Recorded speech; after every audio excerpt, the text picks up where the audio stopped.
If you can hear me, just you can leave a comment. You can just comment. I can hear you.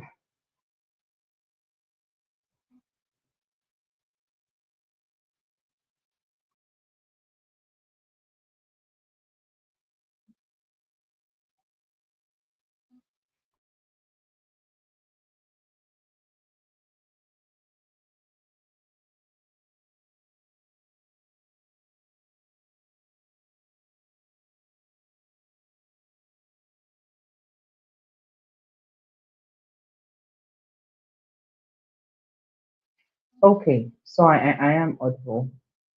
Okay, okay, all right. Welcome, and I am just trying to bring Jimmy on. Jimmy, can you hear me? I can hear you. You can hear me. I can hear you. Yes, I can hear you. I can hear you. So give me a second, and we'll be piping to start.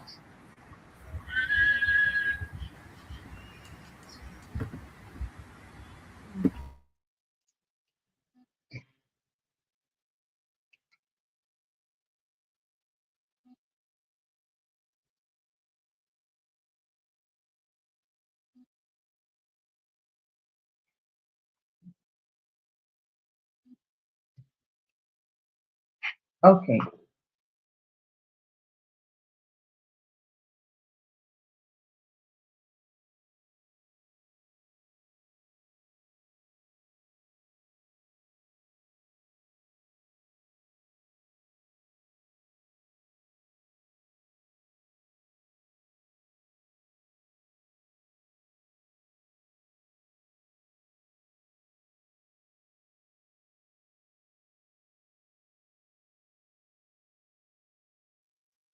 okay. So we have spent 9 minutes trying to figure out what the technological glitch is, but now that you can hear me, I will happily step back so that Jimmy can take us through. Welcome, and let's get right into it. Jimmy, the floor is yours. At the back end, we're going to be um, probably helping you with your slides, unless, of course, you would like to present from your end, because as a guest, you can. So let us know which one works for you. Which one do you prefer? So can you present? Let's see how it works. Can you present? Can you present? I'm still Okay, trying to okay, get that's my fine. people to come on board. Trying to message the groups now. Yeah, perfect. That works. That looks good. Okay, that works. We can present. That's fine. That's okay. So we're just going to Right. give you a while, right? You said what? So you need some time, right? Yeah, about 2 minutes is fine. Trying to prep All the right, that groups. works. All right, that Yeah. works. How are we able to see? I know that this is streamed on YouTube. How are we able to see Yeah, those who are joining us? Are there comments showing here on StreamYard? What's the plan with yes, that? yes. Their comments are showing. Their comments are showing. You can even Okay, invite people on here. Yeah. okay, okay, Mm. okay, okay. Beautiful. So, good evening, everyone. If you're hearing me, good evening. I really, really hope that I can see the comments because sessions like this, we would love to at least see that people are following us, people are hearing us, so we're not speaking just like that. So please, if you're on the call, whether through YouTube, whether through StreamYard, please kindly ensure that you can hear me. And if you can, of course, Abigail, I can see you, Abigail. That's good. That's good. That's good. So if you can hear me now, just get to the comment section. Just type, I can hear you. Type Top Queen Academy. Just type TQA, right? Just type TQA. Just type TQA. At least I should see like two or three, five responses, and we'll begin. Just type TQA. Just type TQA. Just type TQA. Just type TQA. Just type TQA. I can see Abigail Lawrence from my society leadership clinic. So good to have you. I can see David Mike. Amazing. Fantastic stuff right there. Uh, um, okay, okay, okay, okay. All right. So I think we should be good. We should be good now. Let me thank very specially my big sister and friend Nita Ray, Anita Michael, by the way, for this invitation, for this partnership where we see how to bring on board um, hosts, all right, men and women who have communities and are doing great work with regards to personal development, developing people, and seeing how we can, you know, give people the space to grow in different areas, career wise, leadership wise, speaking wise, and every other wise that you may think of. All right. And so I'm happy this evening, myself in Jimmy, and even my team is also glad to host or to be one of the hosts for the online city store 2026 hosted by the Talk Queen Academy. And I must thank her for this amazing initiative. Come, Robert, I can see you. I think I had to. I began to understand this more just about a few days ago, and I'm sure Nita will forgive me for that. But that's okay. And so this evening we are going to be talking about something very, very important. And because of how important this is, I'd like to begin my session this evening by just referring to a post I saw on social media today, posted by my leader, Mr. Anyekeme Finba. If you can see on your screen right now, you see that the topic, or let's say the theme for this discourse, is the nexus between leadership and career readiness. Nexus there means the connection, all right, the link, okay, between leadership and career readiness. And that is because people think that because you call yourself a leader, or because you have learned one or two things in leadership, or because you have a skill, or because you have a talent, or because you have a degree, for instance, that you are actually ready for the workplace. All right. So career here means, workplace readiness, career readiness. It means the action where you bring leadership to play, where you bring leadership to action. That's the idea of this career readiness or being in the workplace. So people think that because you have a skill or you have a degree or you know a lot, that translates immediately into being ready for the workplace, being ready for execution, being ready for to implement what you have learned. But no, that is not always the case, and that is why we're here to use this medium to share knowledge on how you can link your own leadership to being ready to make real impact at your workplace, in your career path, and all of that. I was talking to Mr. Fimba this morning, and he said that he sent two persons to go for a job interview. All right. And so they said the requirement was for them to bring their CVs, for instance. And guess what? These two guys, these two folks, as he calls them, went went for the interview with their CVs on their phone. So they were like, okay, where's your CV? And they're like, oh, sorry, it's on my phone. Jay-Z is on my phone. The guy was like, you know what? Like, bring your CV for an interview, and you are coming to an interview room or an interview place, or room, as the case may be, with CVs on your phone. What exactly is happening to this our own generation? And that's the idea. And guess what? They may have the CVs well written, well scripted. They may be, be first class students, or they have achievements here and there, but they cannot understand that leadership requires that they are able to print the certificate, or the CV, and then take it to this interview hard copy for them to see, oh, okay, this is it. And then, so that is why we are having this discussion. The nexus between leadership and career readiness. For every young person on earth, you must be willing to lead yourself into your career. And this is why we're always careful to say, please, as a man, as a woman, as a young person, you must discover your essence, your purpose, and then see how to build your career around that purpose that will give you so much fulfillment as a leader. Because you'll be able to lead yourself so much into your career, into your path, into your journey, if you aren't doing what you like or what you love. So Nita is somebody who, she has compassion, she has care, and she owns this foundation where she helps, helps children, and she's able to lead herself into that particular path where she's following, and she's doing well. And she's doing well. So the idea is that how does your leadership, how you communicate, how you lead, make you workplace ready? That's the idea for this session. Next slide, please. That is the nexus for this session. And so very quickly, I'll be sharing a couple of things with us.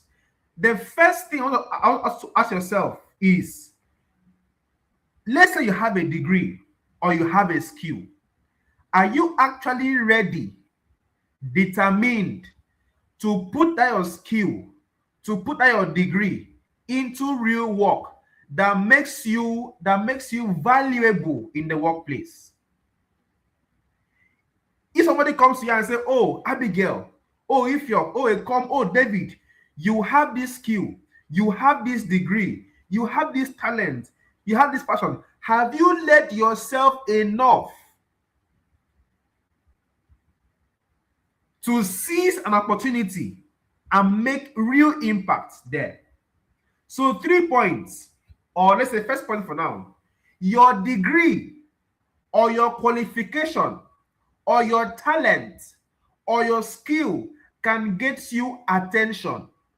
By the way, right now, one of the highest things we have as a resource right now is attention. If you can get somebody attention, you're gotten their all. So your degree, your talent can get you attention. But what happens after there will now show how ready you were for that opportunity or that attention. So the first point is qualification, being qualified. Yes, you can prove what you studied. Yes, you have good grades, you have a talent, you have a skill, you have abilities. But that is just the first part of your journey. It's the first part of your career, of your path.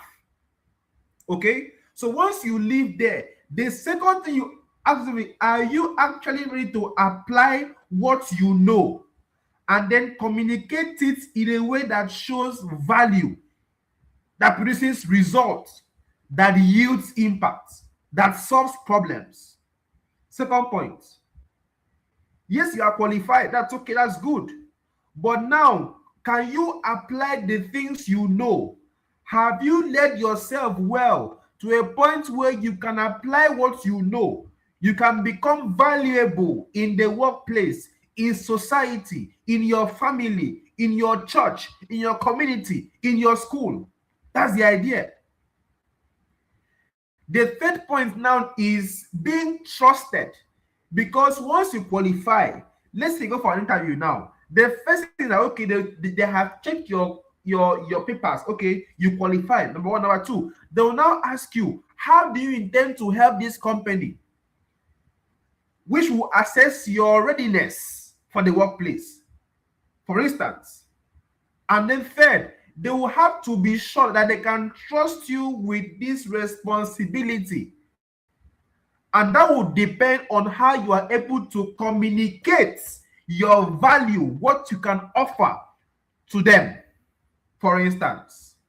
Now, sorry, I'll be using a lot of the whole job thing to explain this session, but I hope that take what you can take something out here and apply to all our, the whole our journey per se in school, whether you're in school, whether you're out of school, whether you're still in school, whether you're looking for a job, whatever it is. This will also serve as, lesson for you to learn from. So being qualified, being ready, and being trusted. Now, when it comes to trust is also linked to consistency. All right. We have seen, for example, my big sister Nita do spoken word for many times, many times. Now she has that talent, she has that skill. Number one, she knows how to apply it, how to communicate it. But guess what? Because she has consistently communicated, shown that she can do this, we can actually trust her with many big stages in this country, in the world, because we can trust her to do it. So ask yourself, if someone gave you a real workplace task, a real workplace problem today, can you solve it? Can you lead well? Can you translate your value into working in that space that will bring results, that will bring impact, that will yield success? Can somebody say, oh, I know Abigail, I know David, I can trust her with this task because I have confidence in her? Next slide. We'll move very fast right about now. Okay? And so, the next point to talk about this evening. Next slide, please. If you're with me, next slide.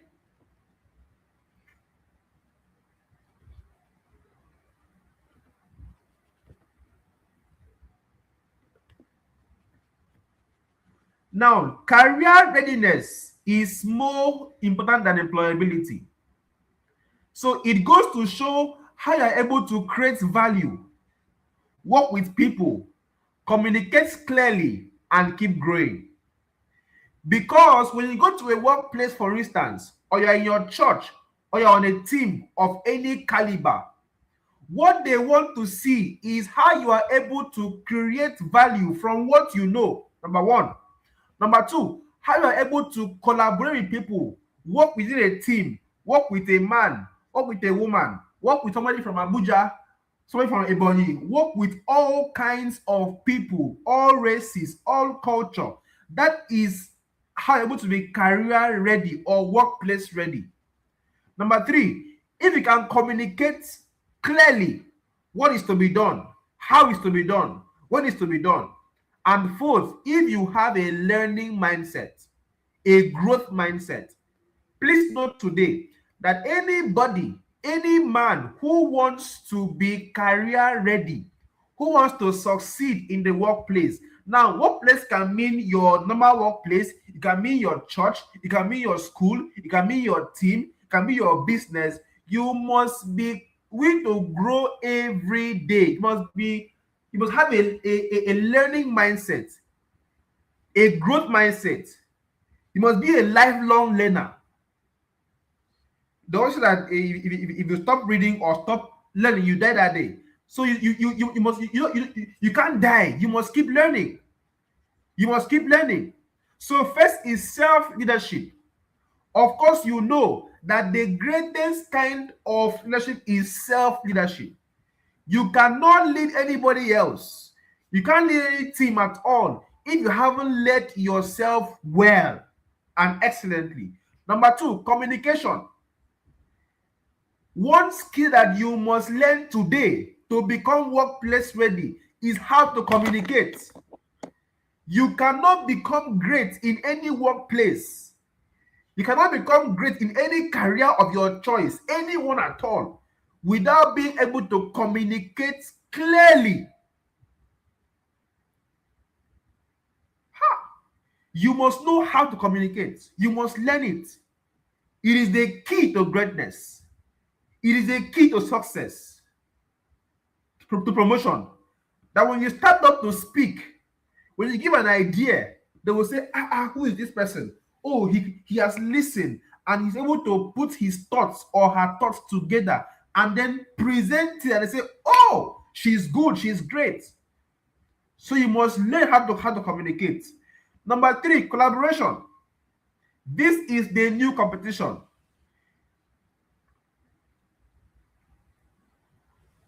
You cannot do it all by yourself. You can't. So these days we preach more of collaboration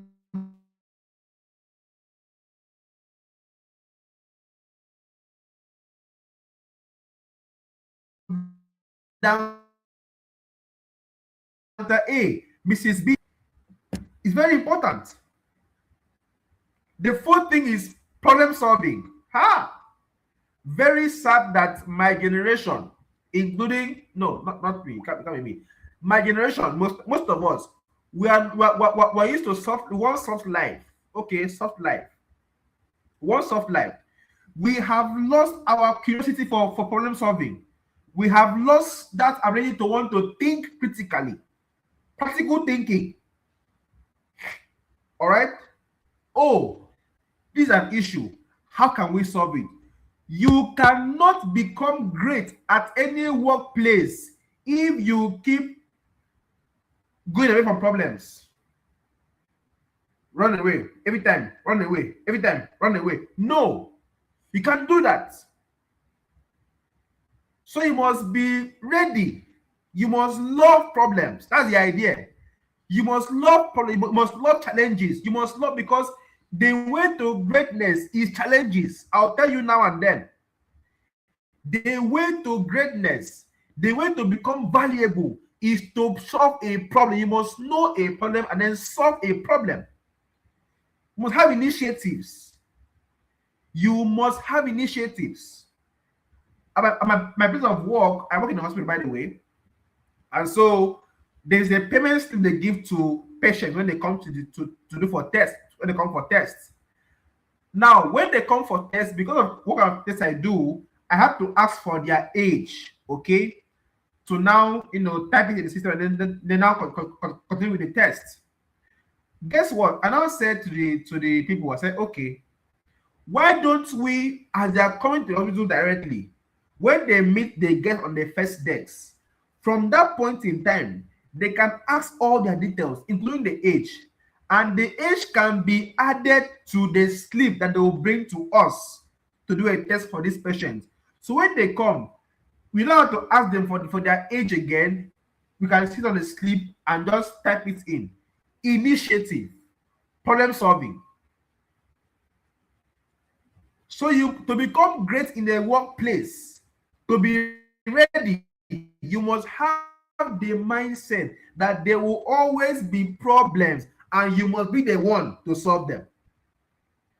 You can't be running away from problems. Don't run away. Stay there. Think, collaborate, brainstorm, and solve problems. Number four is that you must learn to be professional. You must learn to be professional. We have left that age of 1999 or whatever age it is, where things were not anyhow. Today, employers, by the way, employers of labor, they want people who can show some level of professionalism, that you can do this thing, that you are reliable, that you have work ethics. You know what to do, when to do it, how to do it. They are reliable. One skill, please hear me now. One skill that will help you to succeed in your workplace, in your journey, which you must lead yourself into, is reliability. Please, please, and please, do anything on earth, but ensure that you are reliable.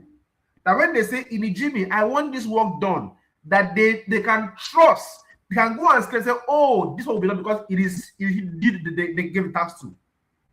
Reliability. And then the sixth one is learn how to adapt. You are not ready for one place if you haven't learned how to adapt, because things will happen, guys.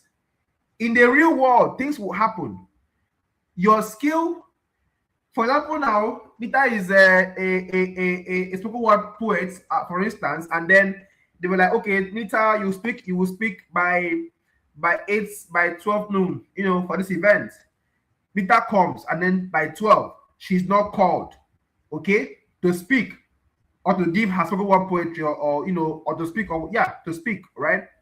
And then maybe as she's speaking, maybe the mic goes off or whatever.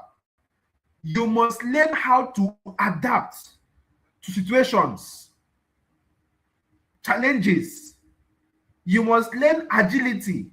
You must learn resilience. Recently, I learned a new word from a conference. They call it bounce back ability. You must know how to bounce back, how to stay, how to be a titan, how to stay, true amidst challenges. Now, this is the nexus. Leadership shapes the behavior. So, how you lead yourself, your habits, your character, time management, productivity, all of this shapes your behavior, which belongs to you. Can you hear me? Sorry. Can you hear me, please?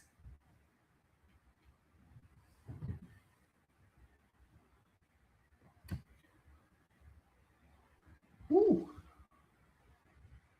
Nita, please help me confirm if I can be heard.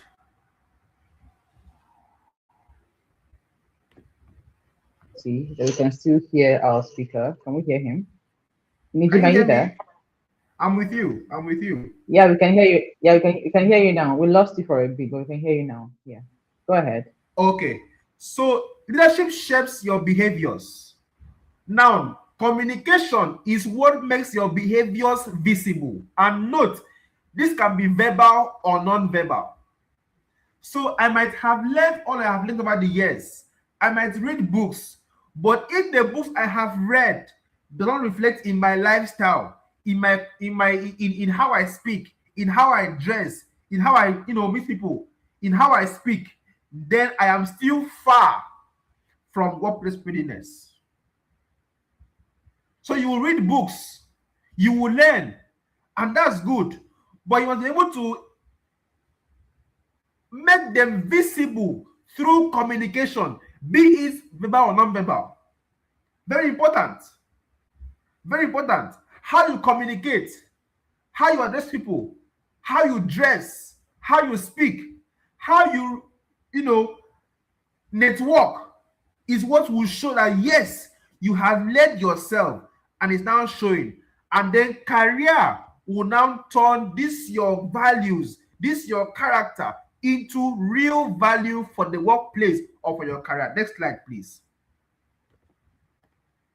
Now, of course, you all know that when it comes to leadership, it begins before any title. Today, you must kill the idea, okay, you must be a CEO, or you must be a governor, or you must be, no. The first person you lead is yourself. Number one. Number two, the lowest level of leadership is the one with title. So titles don't define a leader. You must grow to the point where you so titles don't define what you can do or how far you can go. What then is leadership? It is the choice to take responsibility for outcomes. See, there are many ways to define leadership, but for today's session, my idea is that it is a repeated choice to take responsibility for outcomes. So I am in the gym, for instance, and let's say I want to become a medical doctor, for instance. That is my desired outcome. Now, if I want to lead myself to that outcome, I will have to make a choice to go and buy jam form, write jam, read my book, read very well, pass the jam, go to school, do all I can do to have that outcome of being a medical doctor. So in the workplace, even with yourself, it is you making a choice that today I would take my life seriously. That today I would take my life seriously. That I will become intentional about my life. So it's not about giving instruction. Okay, do this. Do that, okay? Because mostly we think that leadership is giving commandments, giving instructions. No, it is beyond that. It is taking full blame, if I'll call it so, for the outcome that you desire. Number one, you must own it. Number two, be intentional. Very important. What are your priorities? What are your goals? Make good decisions and know what you are doing with your own life and journey. Number three, you must deliver. In leadership, okay, one of the key things you cannot leave behind is being able to deliver. Very important. So you cannot lead well in a workplace if you cannot deliver. So you are a pharmacist, for instance, and then today I come to you and say, okay, Abigail, I'm having headache. Give me a drug. Abigail gives me a drug today, and I'm okay. And then tomorrow, because I trusted her, and I'll go back and say, oh, Abigail, give me a drug. And then she gives me a drug, and then I am not well. That will not be able to come out to her next time. Will it? No, it won't. So, as a person who wants to become career ready, who wants to become great in the workplace, in your journey, you must be able to be reliable. I'll take an example. For example, now, let's say Vic Chapman or David does fashion. I come to David and say, David, please, I want to make a dress, for instance, or make a dress, all right? I want to make a dress. I come to him, I make the first dress, and it's nice, very okay. I am very, very fine, very handsome, you know. I come back to him and say, David, I want a dress. I bought material, give it to him, and guess what? He spoiled it. He has lost me as a client, as a customer, because I can't rely on him again next time. I cannot. So what you do, what you say, how you do it, when you do it, you must be able to deliver at every point in time of your task. You must lead others. Good leaders are able to see value in other persons and then see how to contribute to also bring them up. Ask yourself, where are you currently in your own journey? How are you leading yourself? And also, how are you able to also help others to bring them on board? Next slide. I'll take you through these 5 points quickly, and I'll keep moving just quickly this evening. Being set for your career or for the workplace would mean that people are able to see and understand how you think, how you work, and how you respond. So the first is that you are able to choose to take ownership of your journey, of your tasks, of your skill, of your degree, of your talents.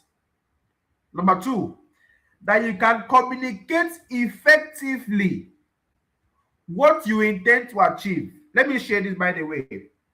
Communication in this context now is that I am able to communicate a particular perspective or initiative, or I communicate an information, and those I am talking to understand this information how I want them to understand it. That is the idea of effective communication. It's not big grammar. No, it's not. It's that if I say something, that you understand it how I wish it should be understood. Number three, deliver. You turn your words into results. Don't be that man. Don't be that man with a degree or with a skill that can talk. Oh, I can do this. I can do that. I can do this. But at the end of the day, you have nothing to show for it. No results, no success, no track record. You must turn your words into results. You must deliver. Number four, trust. You must build trust intentionally. The highest currency in life is trust. Who trusts you? Who can trust you? Have you built enough value and then be able to, say it out? Become so that people can say, oh, I trust this person to enter this event. I trust her to speak here. I trust him to do this. I trust him to show this trust well. You must build trust in your business, in your career. You must build trust. Number three, you must be able to seek for a platform to showcase what you have inside of you. Competence alone is not enough. It is okay, oh, it is very fine. It is okay. It is okay to be competent. In fact, we recommend competence. But if you don't have character, it becomes zero. So your degree, your skill, your competence will bring you to a place. But what will keep you there is your character, is your values, are your principles. They must experience what your behavior is like. So having a skill alone, having a degree is not enough. Character is what will keep you in places. Now, ask yourself, what will people who work with you consistently, what can they say about you? If you go to a workplace now, or you're on a team, what can your team members say about you? Will they say good or will they say bad? Next slide. Before you lead a team, or before you go to any team, any workplace at all, you must learn to lead your own patterns. And I'll share with you 6 patterns you must lead to become career ready. All right? The first thing you must lead is your time. Time is a finite resource. Have you heard? Time is a finite resource.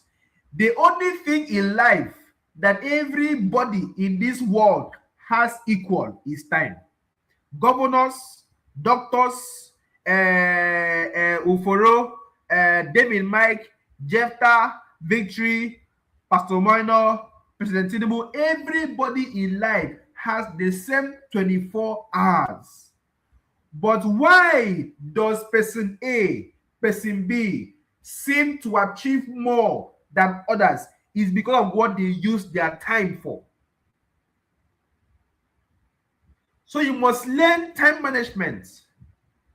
You must learn delivery. In the workplace, what is required of you is to deliver, in time, to be in time. Most of you here, you are on your bed. You sleep till 9 o'clock, whereas work begins at 8 o'clock. Now, if you don't get to a workplace, how will you cope if you haven't trained yourself to keep to time? Most of you here, they will say, okay, please, Nita, oh, in Jimmy, sorry, Nita, sorry. They say, in Jimmy, I want this thing done by 10 a.m. tomorrow. By 10, they will call and say, oh, how far? You don't do them. No, I was sleeping or I was busy. In the workplace, that cannot be allowed. That won't make you reliable. That won't make you trustworthy. That won't make you to become great in the workplace. You must learn to keep to time, to meet deadlines, that they can be sure that if they gave you a task for 10 o'clock, that by 10 it is ready. Number 2, you must lead your emotions. Many of us we have so many emotions. In the workplace, they don't really care about emotions. So they don't really care. They don't really care. In my place recently, we lost a surgeon. In my head, I was like, okay, oh, they will say, hello guys, hello team. We lost a surgeon, a colleague. Take one day off and go and mourn and go and grieve. Guess what? That same day we had a surgery. That same day. Now I'm just saying, at that point in time, I am required. Yes, I am paid by his loss. I am paid by his death. But I am required to compose myself and still get the work done. So you must control your emotions. Manage them very well. You must learn to respond and not react. Yeah. I think we all, every single time you want to react.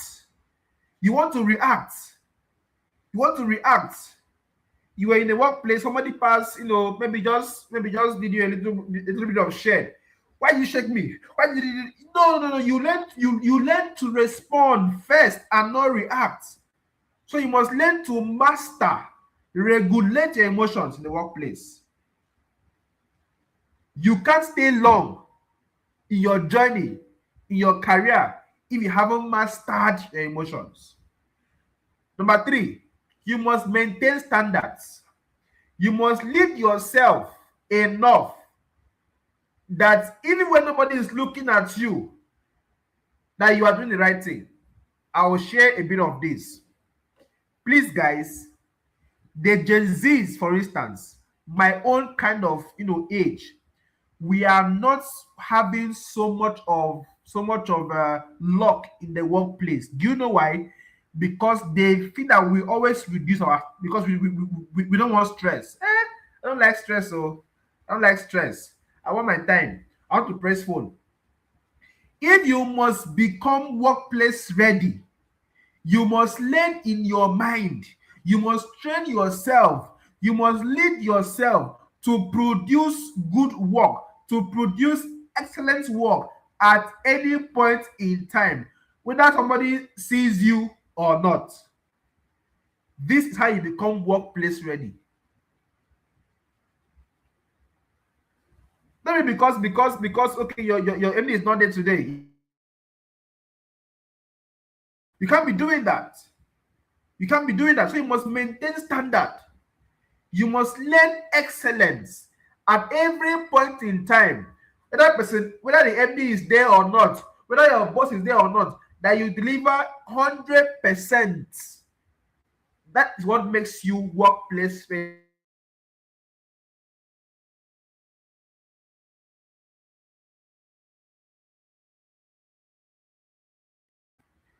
Number four, you must learn. You must lead yourself to understand that you must become a lifelong learner. Every day I keep learning.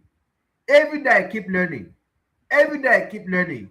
You cannot do more than what you know. I will always say, you cannot do more than what you know. So if you want to know more, if you want to do more, you have to know more.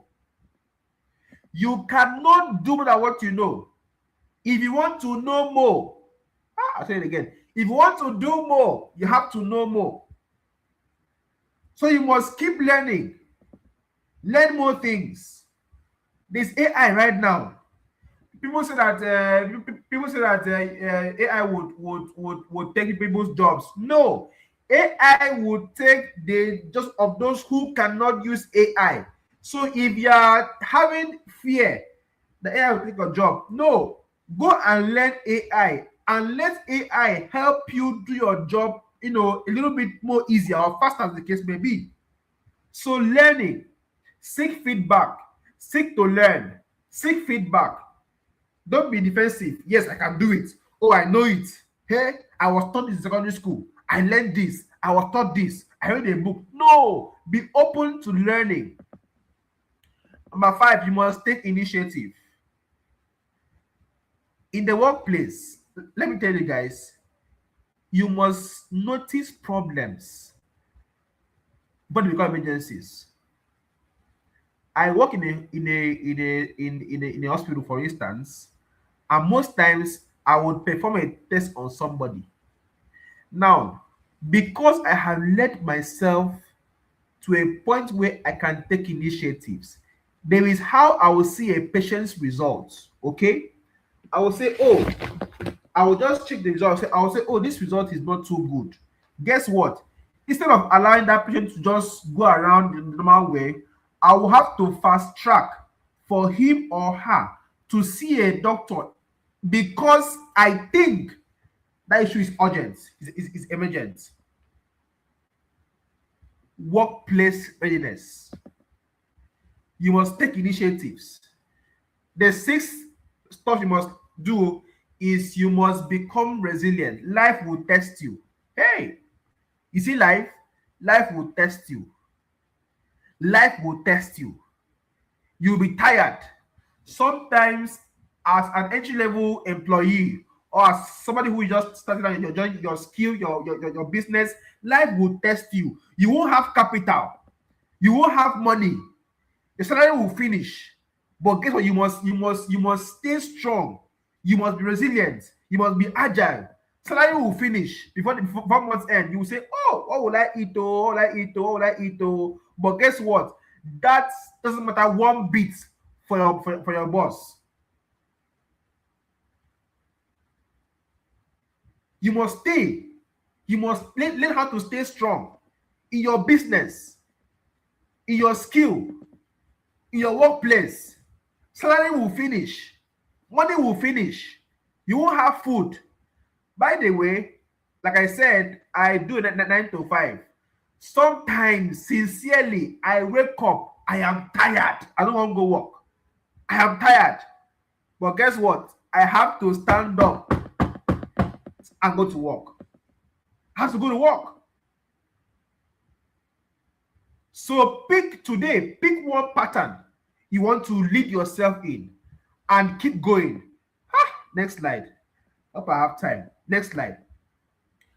I'll skip this right now. Okay, please go to page 5. Be the person that they can safely give a task to do or responsibility. Don't be that person that they will always say, should we give it to him? They will be doubting if they should give you that job. No. You must lead yourself to a point where people can trust you without blinking the eye, without blinking the eye, say, oh. If they say, okay, we want a spoken word artist, and they say, we want Litare, they can trust that she will do it excellently, that she can do it and she will do it well, that she's reliable in that work. So first point, reliability, collaboration, problem solving. You must have digital etiquette. Very important. Very important. I'll share more on this very quickly. Most of you here, your boss will say, good morning, my brother, or good morning, Inijimi. He say, good morning, Tony. Who does that in the workplace? You must learn etiquette. You must learn etiquette. Good morning, sir. Good morning, ma. Even though you live in the same house with that person, once you get to work, you become official. You become official. Even your father that's in the workplace or your uncle, you address them as good morning, sir. Good morning, chairman. Good morning, MD. These are etiquettes that you must apply when you come to when you get to the workplace. Even time also. You have an appointment by 8 o'clock, and then you know that you won't wake up by 8. You can't even call and say, oh, hello, I will be a little bit late. Just give me like 5 minutes more. You can't do it. I don't get it. I don't get it. So you must learn to keep to time. It is a form of respect to keep to time. You must learn it. If there was a class or a time set for 8 o'clock, if you can't make it, just put a phone call or a message. Oh, sorry, sir, I'll be a little bit late for work today. It shows that you are responsible. That's what it shows. Next point is you must adapt. I've said before, tools will change. Products will change. You must learn to adapt. You can't be workplace ready if you are not willing to change. I'll stay here small. Hello, guys. You can't become workplace ready if you don't accept change. For example, now, there is always a better way of doing what you're doing now. So if you are in a workplace, it's okay, guys, from today henceforth, we are changing from paper sheet to Excel. If you cannot train yourself to sit down and learn Excel, you will lose the job. So you must be able to adapt. Last point is professional presence. Your tone, your appearance, your online footprints. Some of you are building bad footprints online. Please, you don't post everything and anything. No, you mind what you post. You know what you post because you want to lead yourself to become ready for the workplace, to become great. That even when your boss or they're having an audit, they can know, okay, all the staff, all the employees, or your business is doing it because you have good footprint online. Very important. Next point. I hope you know, do I have time? That your reputation is not built with you in the room. Next slide. I hope you know that you don't build your brand with you in the room. No, it is built with aren't in that room. A personal brand is not a logo. I'm sorry. Most of us think that our brands, our logos, or have a logo is green and white, is blue and yellow. No, it is the pattern of what you are doing that person A can tell about you and the value you give. That is branding. Your brand is what you are known for, number one, plus what you are able to show consistently and evidently. Two things. Two things. What are you known for as a person, as a businessman, as a spoken word artist, as a drama queen, or whatever you are? What are you as a makeup artist? What are you known for? Number one. Number two, how are you able to consistently and evidently show what you are known for or communicate what you are known for? So to build a brand, you must have these four things. Number one, value. What can you help people do? What can you help people to solve? Number two, there must be proof. So you must build track record. You must build track record. Number three, your character must be good. Number four, they must trust you for something. Now, build a proof bank. Please learn this today. This is a career question. If you go to the workplace or for an interview or for anywhere, in your team, they will always ask you, where did you work before now? What have you done? Please be very, very careful to build a proof bank. Projects, results, testimonials, volunteer, case studies, roles that you have served in, and you have worked at. You must have track record. You must show something, not only say something. You must show something, not only say something. Next slide. Now, stop saying I have no experience. Don't say it again. From today henceforth, you must translate what you have done. See, guys, your student life, your volunteering, your events, your church, your committees, your teams, all of those can also combine to give you a track record.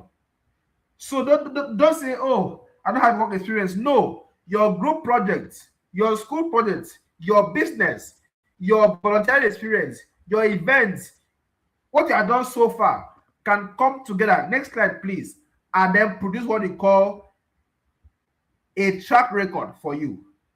Now, translate all your experience into 3 steps. The first one is, what have you done? Second, how did I do it? Number 3, what changed and what did you learn? I'll say it again. Your track record should be built on these 3 questions. Number 1 is, what did I do? Number 2, how did I do it? Number 3, what changed or what did I learn from doing this thing? I'll soon be done. Please, let me take these 6 habits quickly. Please, just these 6 habits quickly. My 8th slide. I'll stop here. 6 habits quickly. Talents will open the door for you. I said this before.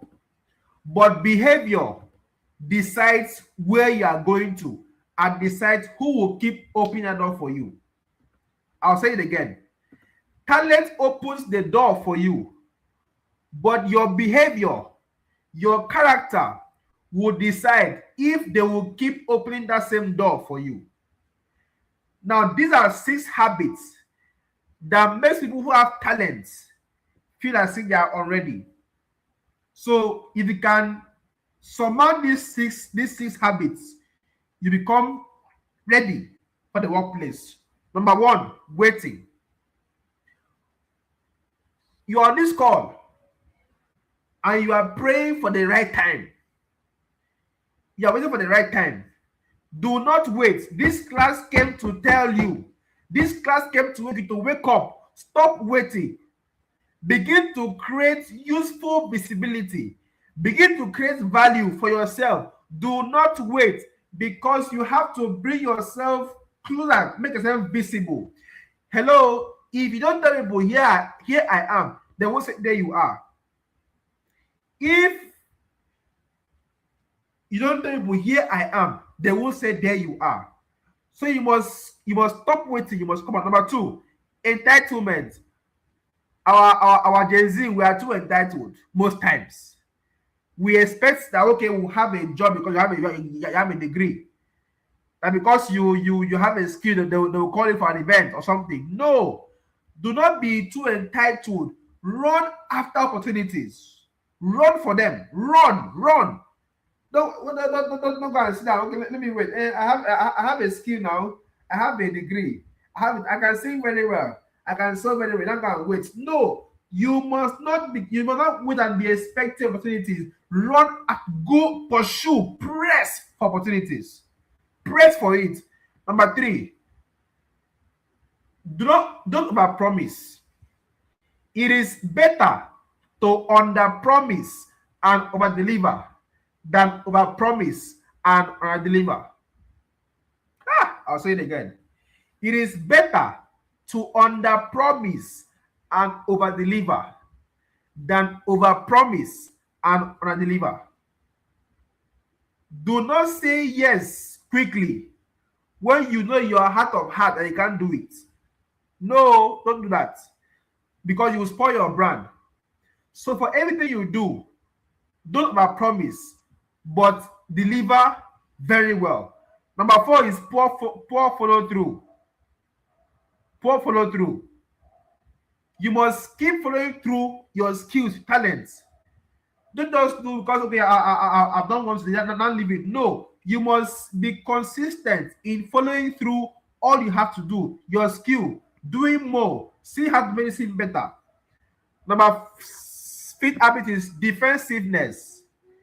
Most of us treat our feedback as an attack, as criticism. No, if you are attacked or you are giving a feedback, you take it in good faith and then say, okay, this feedback, what happened? How can I improve?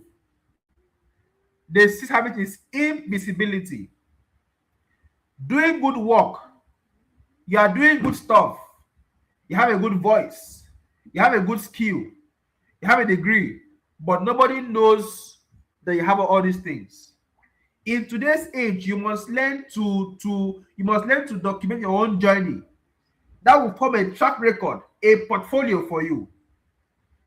So instead of asking, how do I get an opportunity? What you should ask is, how do I become the obvious choice? How do I become the best choice for an opportunity? I'll leave you with that question. That when you live here and you lead yourself well, you learn communication, document your journey, become visible, and instead of asking, how do I get an opportunity, that you ask yourself, challenge yourself, and ask the question, how do I become the obvious choice, in fact, the best choice for this opportunity? For the next 1 month or so, you'll be receiving lessons like this. We will have courses for you. When you come out, we'll teach you in more details. We'll guide you through, mentor you on how to do this. When the time comes, pay for it. Pay for it. We are all here because most times we don't like to pay for value. No, pay for value, pay for events, pay for courses, and then make this to begin to equip you to learn. Have so much knowledge that you become the obvious and the best choice for all opportunities. So as you go to this session throughout these days and weeks and months, I hope and pray. I really hope and pray that you are able to get value, get knowledge, buy a course, learn from all the speakers that will speak to you on this store, and then become somebody who is ready to lead in his or her career and in the workplace. My name is Intentional Imi Jimmy, and may the blessings be. Thank you, Nita. Thank you so much, Intentional Imi. Can we please put our hands together for him? That was amazing. That was amazing. One of the things I got from the session is that life goes on with or without you. Just get the work done. Become so valuable that you become the obvious choice. That anybody who does not choose you will begin, somebody else will think something must be wrong with this guy. He must have some nuts loosened in his brain to not want to work with him. I can't see the comment sections. I can't see in the comments. I'm hoping that you guys should be clapping by now. Okay. That was an amazing session. Thank you so much, Intentional Imi. We appreciate you. And thank you. Thank you. Thank you. Okay. So, right. Well, we're just going to delve right now into leadership communication and career readiness. Who is ready for this session? If you're ready for this session, please tell me that you're ready in the comments. Tell me you're already in the comments so that we can. Are you pumped? How is it going? Do you feel excited? Do you feel like your life is about to change? Because it actually is. So I wanted to tell you guys a story, but we don't have a lot of time. But I'm gonna make you a promise that if you stay to the end of this session, I will tell you the story. What do you guys think? Should I tell you the story now, or should I tell you the story at the end of it? What do you think? What do you think? Let me know. Let me know. What do you think? Story now, story later. Which one works for you?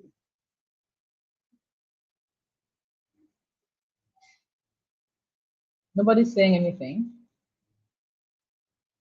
Okay. So I'm gonna take that to mean that okay, somebody's saying tell us the story now. Who else thinks I should tell you the story now? Now is better. Who else? If I have a few more people, then maybe I might just tell you the story.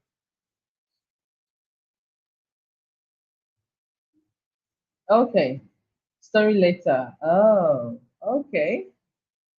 So let's see. Let's see. Let's have a balancing act. In the next 30 seconds, let me know. What do you think? Story now, story later. Ha ha ha.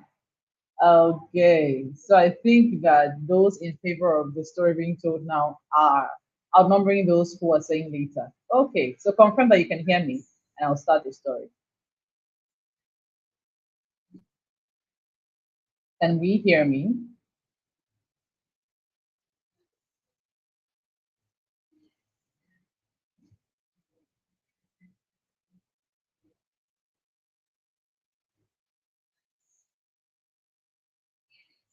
All right.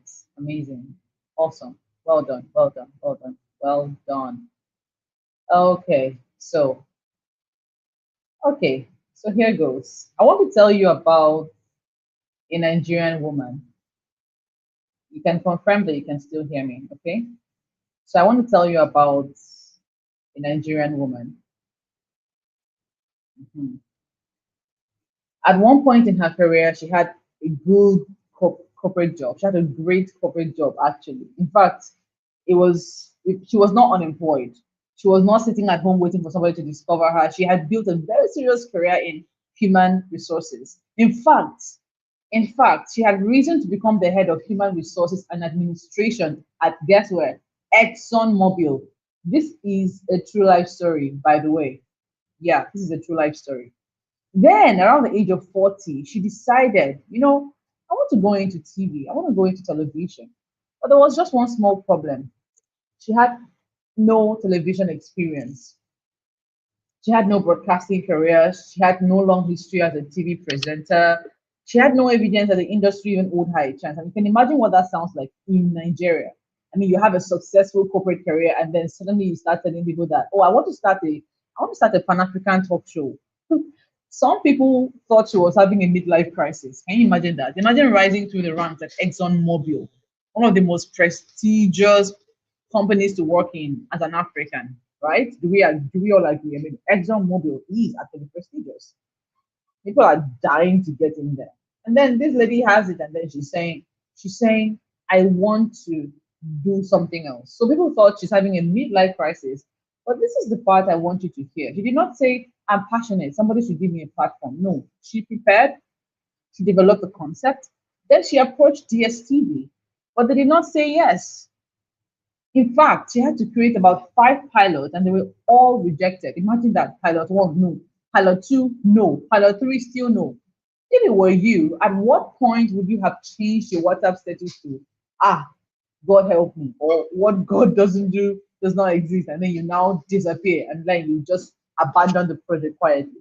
But you know what? Eventually, one pilot was accepted. And even then, there was still another problem because DSTV did not want to give her the money to produce the program. So she needed sponsors.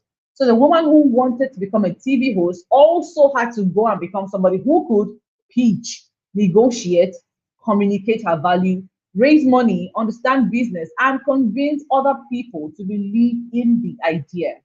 Oh, I just realized that my video is not on. Can you guys see me now?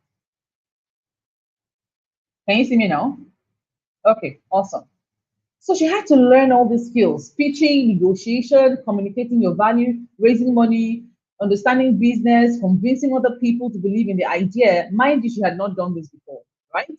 So eventually, she found the sponsors. And in 2026, that program became Moments with Mo. That woman was Mo Abuji, the Mo that we know. Please let me know if you know Mo Abuji. Let me know in the comment section if you know Mo Abuji. Years later, the same woman who entered television without television experience has gone on to build Ebony Life and work with some of the largest media companies in the world. Now, this is why I told you that story. Mo Abudi did not enter television with television experience. She did not, but she did not also enter that space unexperienced. I mean, unprepared rather. That is the difference. She carried years of business discipline, people management, communication, understanding, organization building, leadership, negotiation, all of those things. So her career was not a waste. It became raw material for her next level, for her next career. So, what are you currently building that your next level can use? What have you learned in the last 3 years that has prepared you for where you're going to? What skills can travel with you even if you change your job titles tomorrow? If your dream opportunity happened to land tonight, today, and it required for you to do something you've never done before, do you have enough transferable capability or skills to learn quickly and get it? What happens when your applications are actually rejected? What do you do at that point?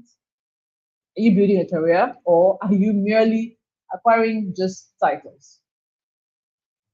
Let me know if you paid attention to that story. Let me know if you understood that story. And let me know if you found an element of that story relatable. And while you are at it, I want you to pay attention closely. I want you to pay very, very close attention. Okay? Because if you pay attention, in the next 45 minutes to 60 minutes,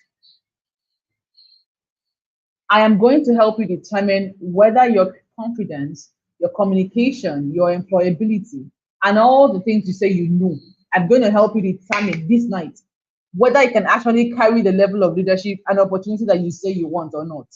I'm going to help you discover if you're deceiving yourself or not. It's going to be raw, it's going to be honest, but it's going to be very impactful. Okay? Is that all right? So, that being said, let's proceed. Can you guys hear me? Am I audible? Please confirm that you can hear me.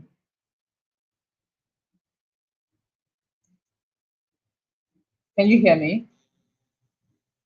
Awesome. Thank you, Daniel. We're going to talk about leadership communication and career readiness, right? That's what we are going to be talking about today. A title can introduce you, but readiness determines what happens after that introduction. A title is great for introduction purposes. It's great for people to know who they're talking to, but what you have prepared before that introduction took place is what is going to determine what happens in the room. So a title is important, but readiness is importanter, as some people say. Let me start with a very uncomfortable question. Can your current career carry your leadership ambition?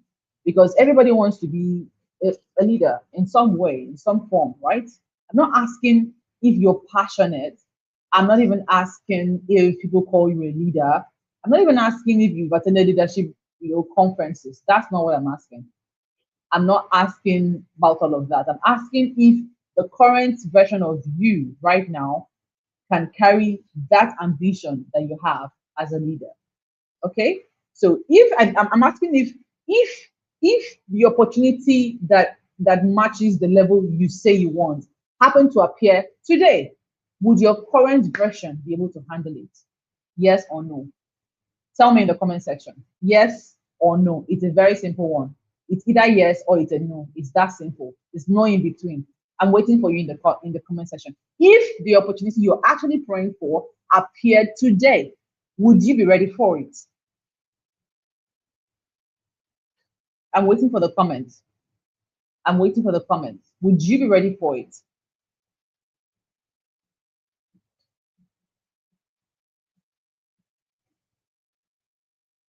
Because I mean, we all know somebody that's like this. I mean, you have your LinkedIn headline says founder, it says youth leader, it says convener, speaker, change maker, convener, youth leader, SDG advocate, mentor.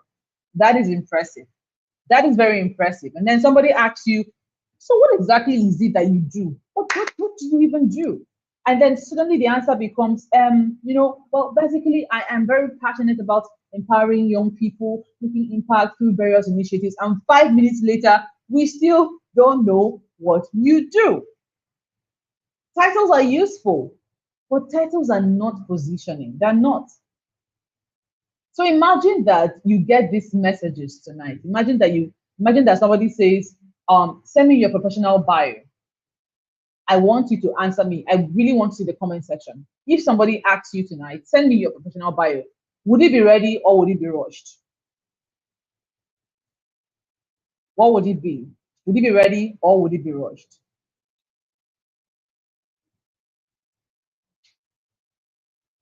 Ready or rushed? Ready or rushed? Let's hear it. Let's hear it. If somebody said, can you speak for 3 minutes on this panel? What would it be?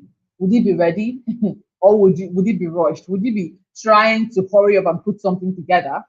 Rushed. I like the honesty. I love the honesty. You need to tell yourself the truth. If somebody said, send me evidence of the projects that you have led, somebody said, they come, I want to see the projects that are in your portfolio. Send them to me now. You have 5 minutes. My boss wants to talk to you. Would it be ready or would it be rushed? If somebody asks you now, why should we choose you? Would it be ready or would it be rushed?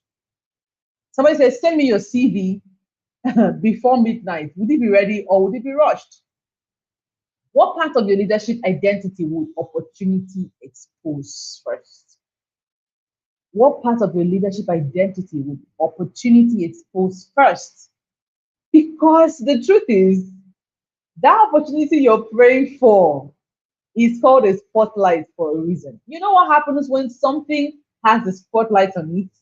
Every other thing around that thing and on top of that thing gets exposed. So the opportunity you're praying for might become the platform that exposes your shortcomings. Let that sink in.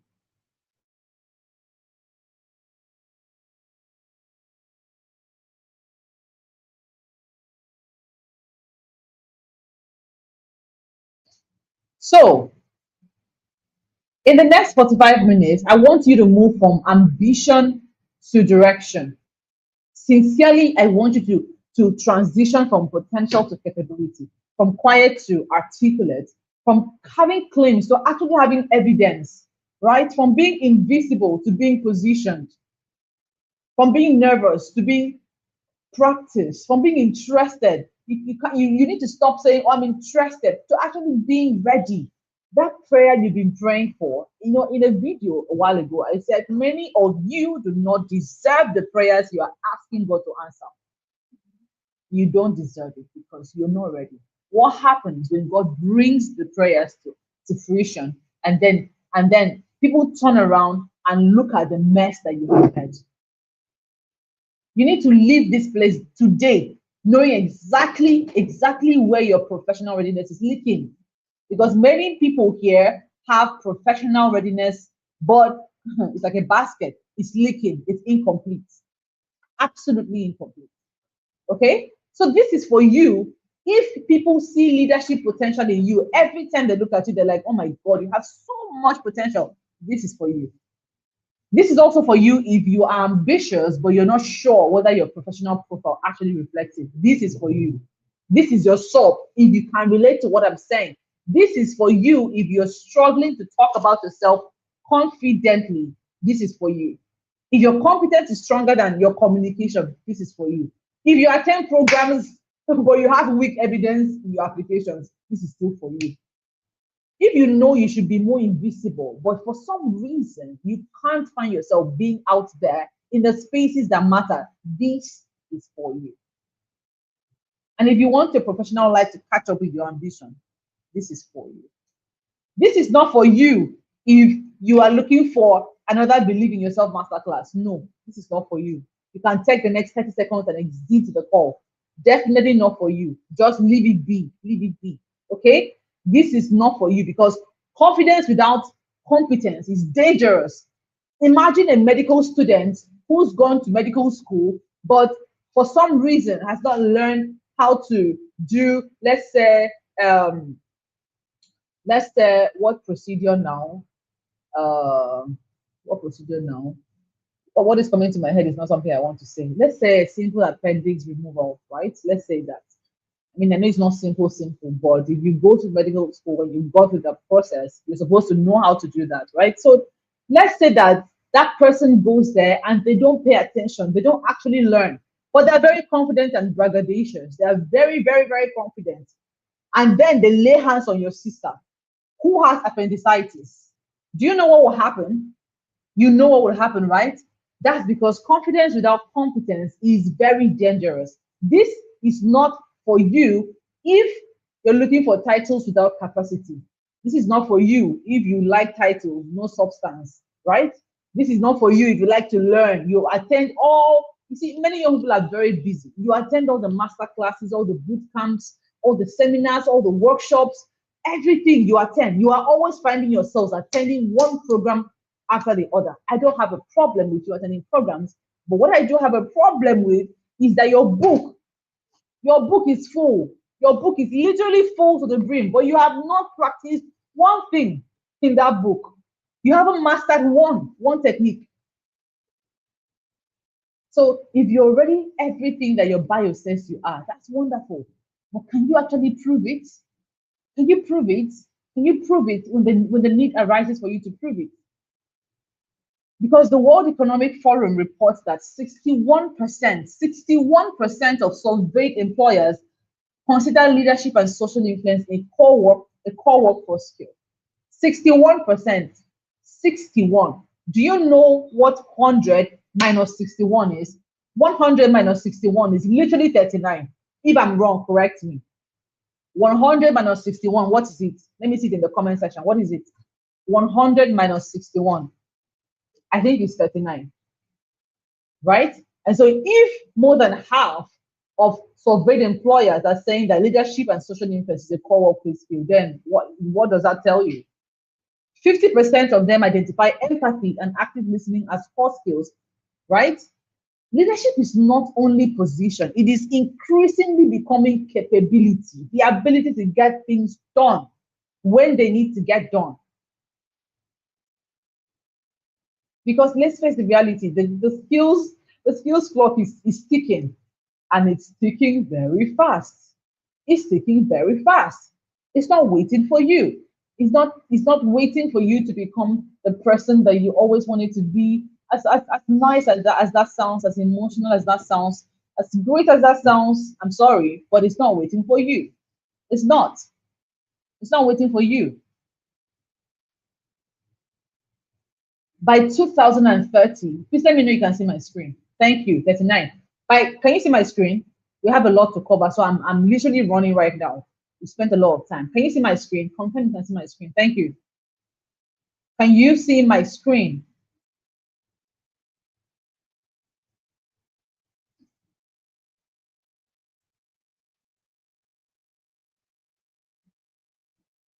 Yes, thank you.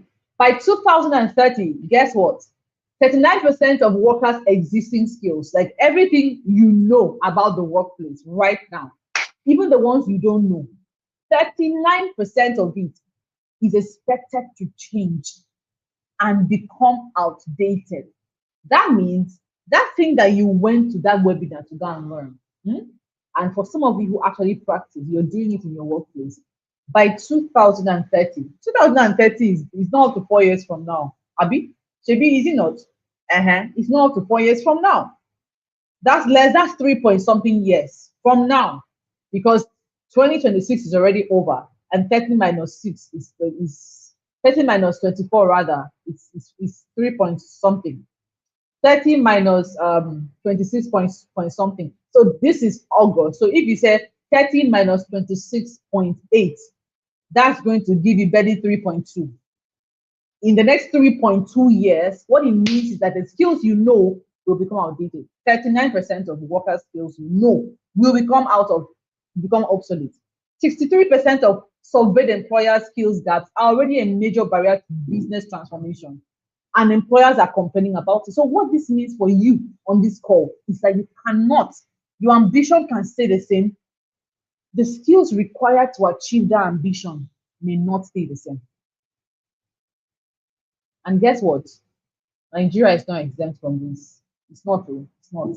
In fact, in the World Economic Forum's Nigeria's profile, 65, our own is the worst. 65% of surveyed employers identified skills gaps as a barrier to business transformation. 65%. That's from the World Economic Forum Future of Job Report. 65 moving percent. If employers are worried about finding the right skills, what exactly are you doing to become easier to trust with responsibility? What are you doing to become the person that they can just trust naturally? LinkedIn estimates that 70% of the skills that we currently use in jobs will change between 2015, that has passed, and 2030, with AI acting as a major catalyst. AI, when we say AI is here to stay, most people think it's a trend.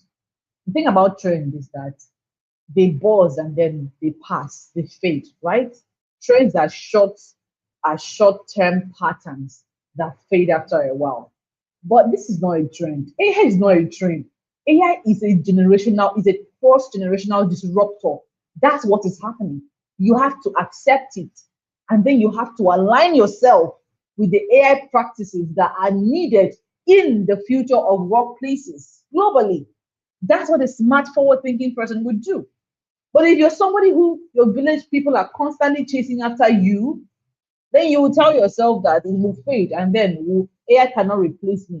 AI, do you know the number of people that have stopped going to the studio to take their photos? Do you know the number of people who needed to submit a headshot or a passport photograph, and all they needed to do was to go to ChatGPT, give it an old photo, and give it the right prompt, and in seconds they had a new photo without spending a dime? My dears, your certificate may remain valid, but your capability can still become outdated. Type that in the comment section for me.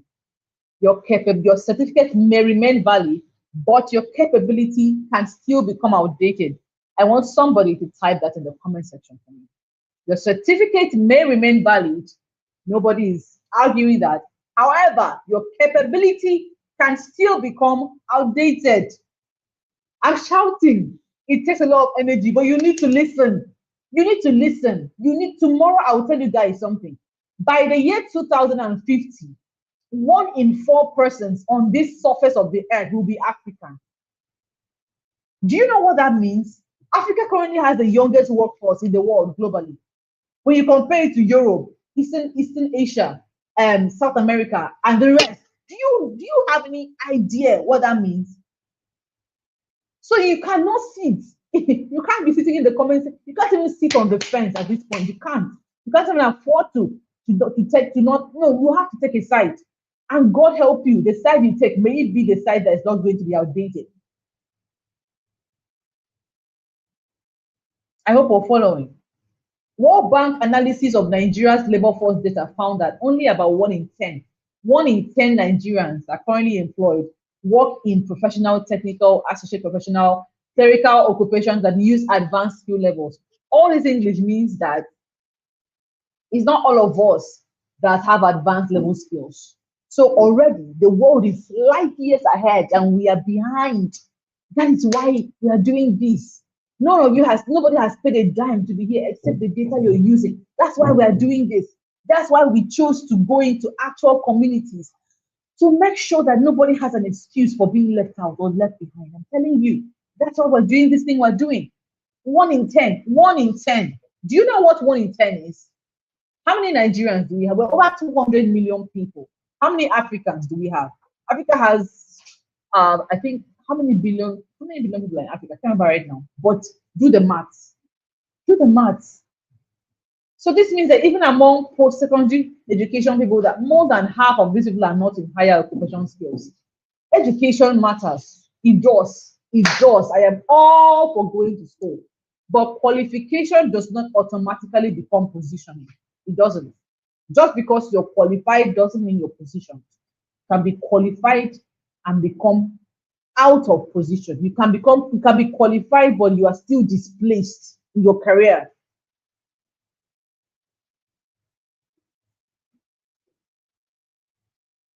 Microsoft and LinkedIn did a research and they found that 66% of surveyed leaders, do you know what they said? Somebody somebody probably is wondering, why is she sharing so much data? Data is proof of life. Data is what? Proof of life. Type in the comment section. Let me know that you're following me. Type in the comment section. Data is proof of life. Good. Data is proof of life.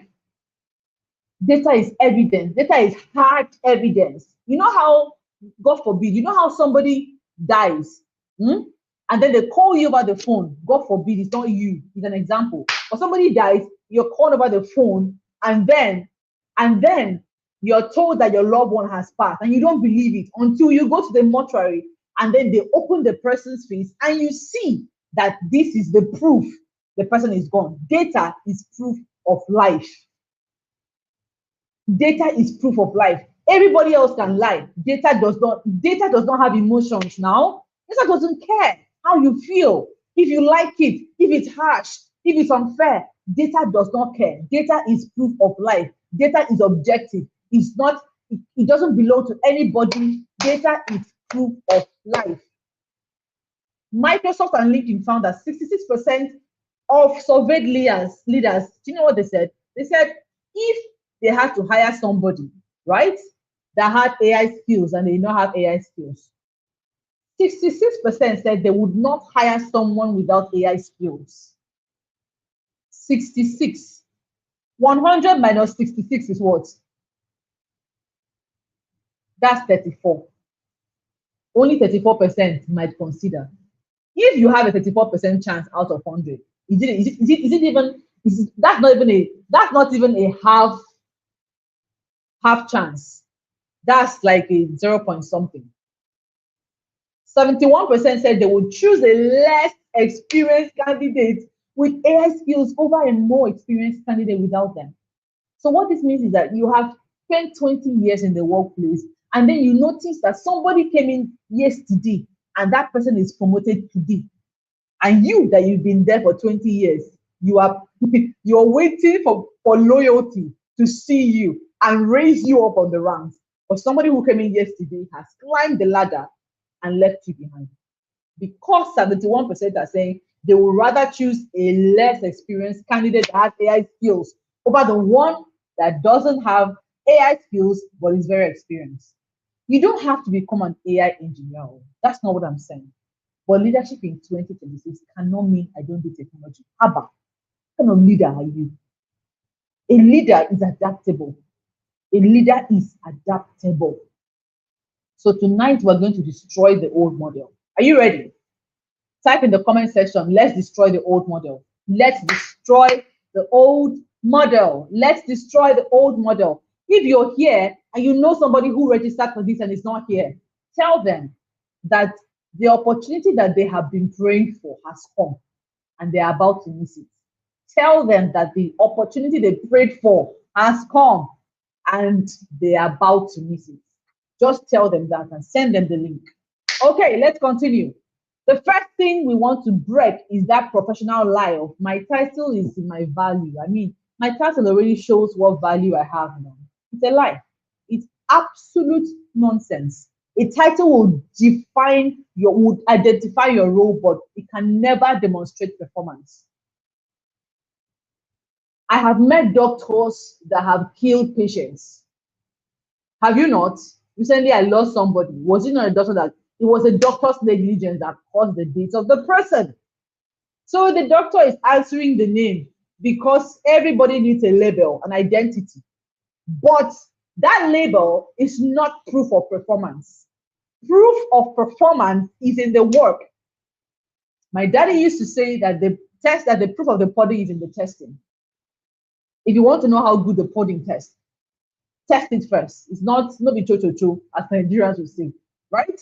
Number two, my work will speak for itself. Your work has been talking since January. Who don't hear him? Who has heard it? Your work has been speaking since last year. Your work has been speaking, but who is your work needs evidence. That's why I say data is proof of life. Your work needs evidence and language. The third thing is you keep saying, I'm not good at talking about myself. Professional self-expression is a development need. It's a must-have. This nonsense of I'm camera shy, I don't like talking in front of people, I get anxious when I have to be around people in social settings. See, not everybody is gonna be Mark Zuckerberg. Even Mark Zuckerberg had to learn social skills to be able to bring people on board to work on his idea. You have to become socially aware. You have to learn self-expression. It's a must. It's not even a negotiable factor anymore at this point. The fourth thing you keep telling yourself, and it's a professional lie that we are destroying tonight with that old model, is I will become confident when I get the opportunity. Really. Sometimes the opportunity itself is the test. So what are you going to do? What are you going to do?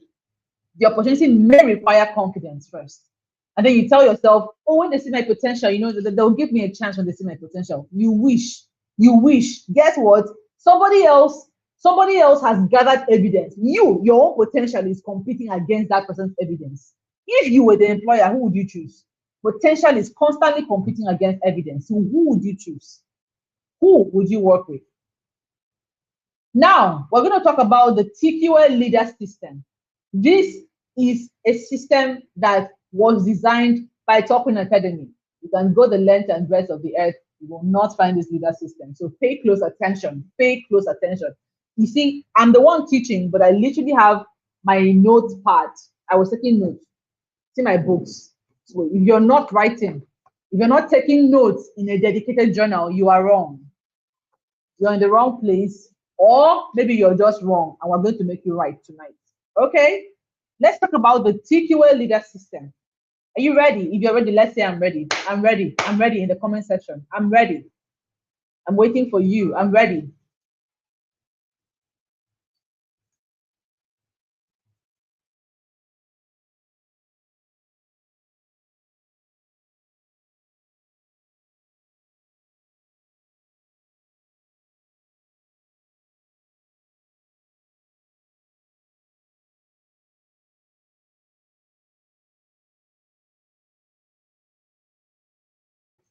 Okay, let's go. Let's go. Let's go. I like that we're ready. We're pumped and we're primed. So let's talk about the TQA leader system, right?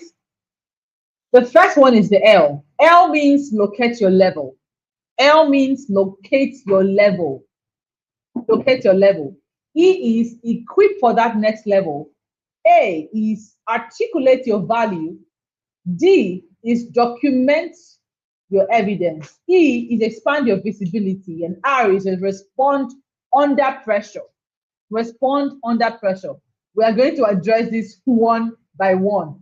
I know I'm fast. I'm trying to keep up with time. I don't want to take up a lot, but we have a lot to cover tonight. We have so much to cover. I don't want to go back. I don't want to go back to my speech with all this value that I have prepared, that we have cooked.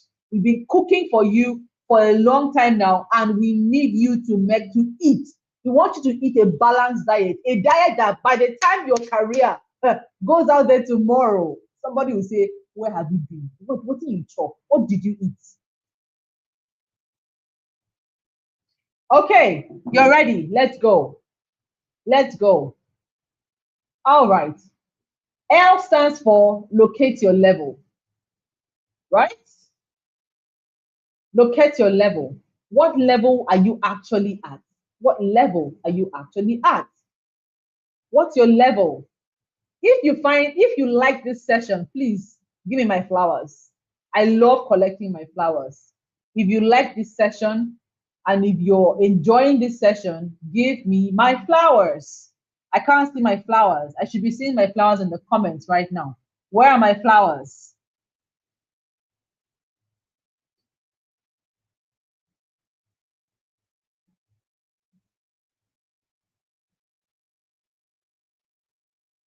I can't see my flowers. Where are my flowers?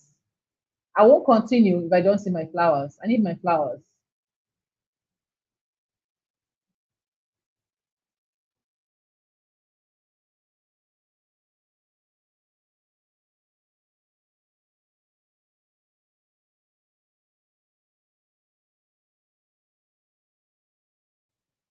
Thank you. Thank you. Thank you, Ella. Thank you. Thank you for giving my flowers. We should learn to give people their flowers while they can still smell them, right? Give people their flowers while they can still smell them. Oh, I'm too fast. This is not where we're supposed to be. Okay, okay, okay. Let's continue. Okay, let's continue. Let's continue. So the first level, what did I say the first level is? The first level is locate your level. Now, let me introduce to you something called the Talk Queen Academy Readiness Ladder. Level one is interested. Level one is interested. You're saying, I want to do this. I want to learn this. I want to understand this better. That's where you are. Level one. No shame. That's all right. That's fine. But you can't remain there. You have to move to level two. Level two says, I understand this. You are actually informed at this level. Okay?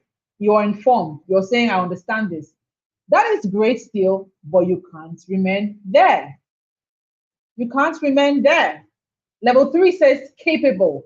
I can do this. I can do this. I got this. That's great, but you can't stay there. Level four is evidenced. See how I said it? Evidenced. Like you are girthed, you are wrapped, shrouded, embedded, soaked in evidence. Data is proof of life. If you live here without anything else, remember this: data is proof of life. Everybody must bring evidence at some point. You are evidence. I have done this. The next level is positioned, level five. You are positioned. Other people know and trust me for this. Other people know and do what? And trust me for this. Which level does your current career evidence support? What level are you? Are you on the number one? I am interested. I want to do this thing. Is that where you are? Or are you at level two? I understand it. So when you understand it, what next can you do it? Are you at level three? And if you are there, you can do it. Okay, what's the evidence? Where is the proof? Where is the data? And if you have the proof, who can back up your claim? Who can back up what you're saying? Do people know you and trust you for it? Not your dream, not your wishes, your evidence, your actual evidence.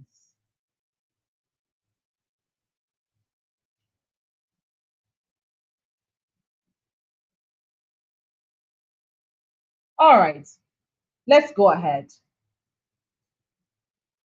Now let's do a little mathematics, right, between aspiration and readiness. Okay? Between aspiration and readiness. Now, what I want to ask you really is, um, you want leadership, Abby?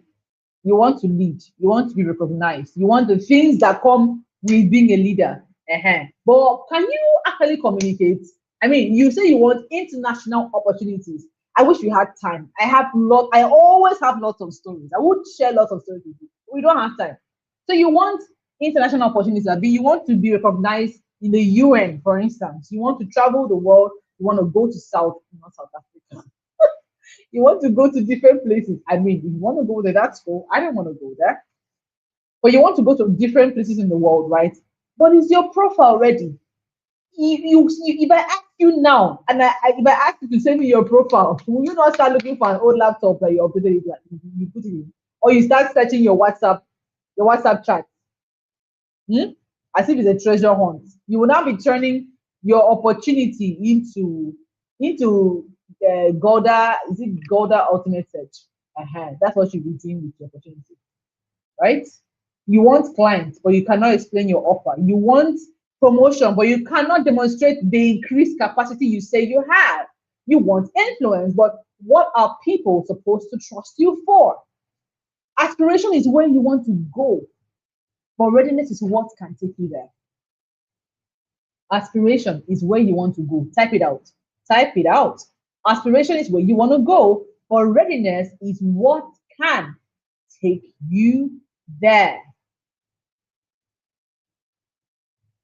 Now let's have the 12-month level card. I want you to do something, right?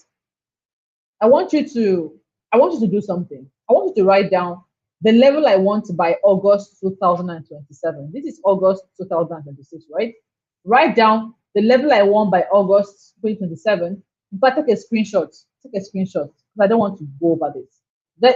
Write down what that level requires. Write what you already have. Write what you still need, right? Then write your most dangerous gap and write the first thing I need to fix or I will fix. Thank you, Danielite. Aspiration is where you want to go, but readiness is what will take you there. Have you taken the screenshots? Can I move on? Can I move on? I have a long way to go. We talked about L.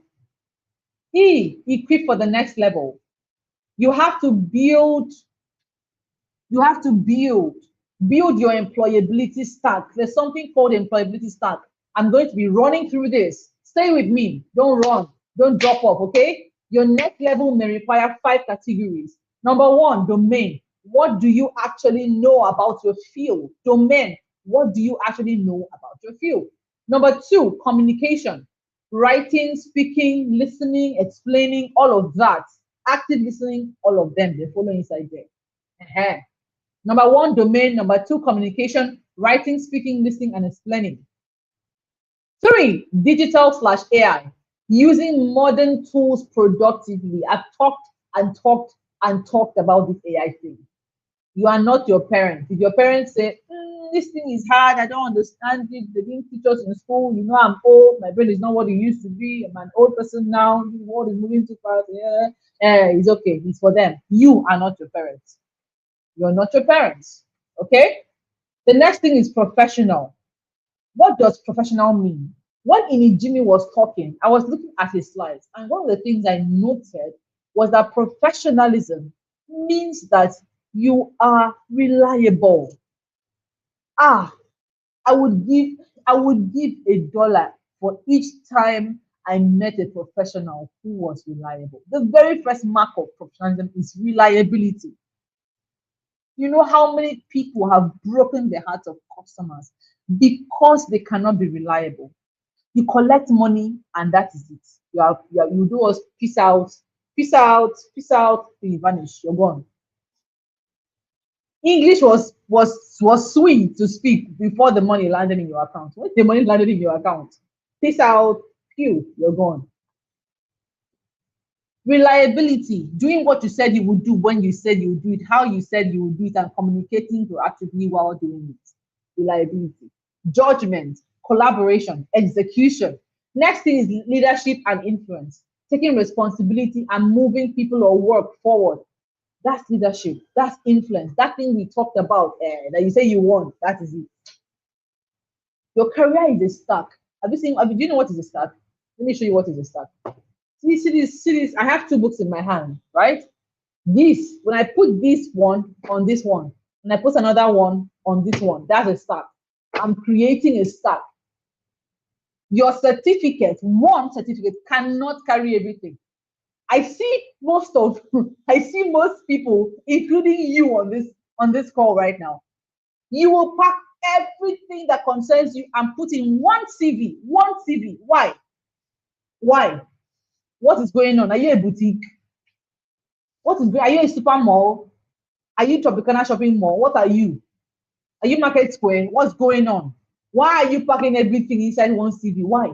Your CV needs to be tailored. So why are you putting that you fried akara, you went to school, you went to Harvard, you came back, you went to law school, you went back, or you don't know what you're going to do, so you volunteered at one job. You're putting everything in one CV. Why? Let me not go there yet.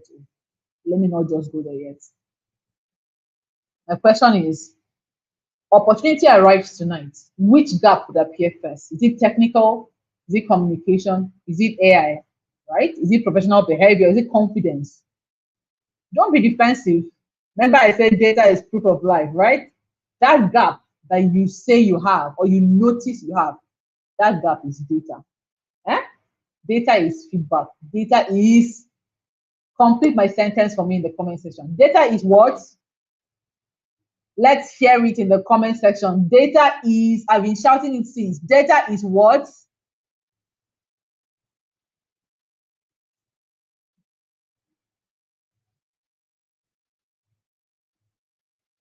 Thank you. It's not complete though. Data is, data is, data is proof of life.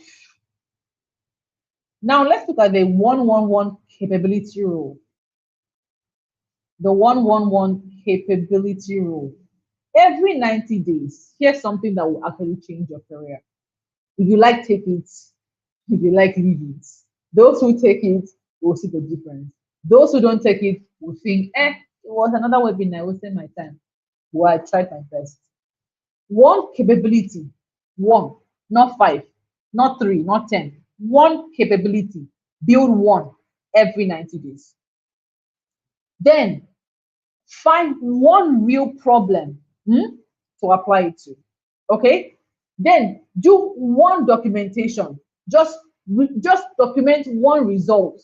Example, I'm going to give you example. Don't worry, I'm here for you. I got you.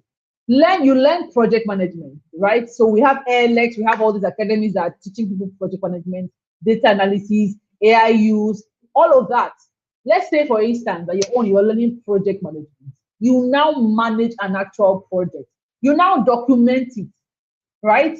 You show the objective, you show the timeline, you show the stakeholders involved, you show the problems that were solved, you show the decisions that were made, you show the result. Now, instead of you saying, I have studied project management, you can say, I have managed a project.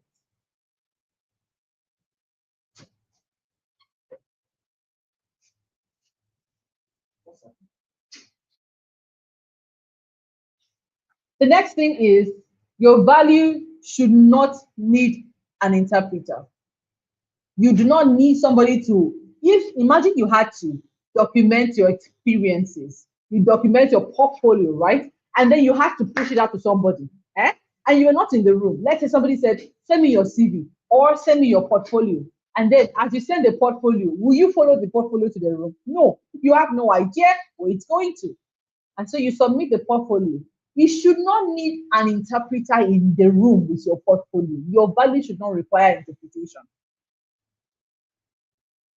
So if I ask you now, tell me about yourself. I'm sure what I'm going to hear is I'm going to hear something like, my name is, I'm a graduate, I'm passionate about, I love making impact, I believe in, that's fine, that's okay. But eventually, what is it that you can actually contribute? What?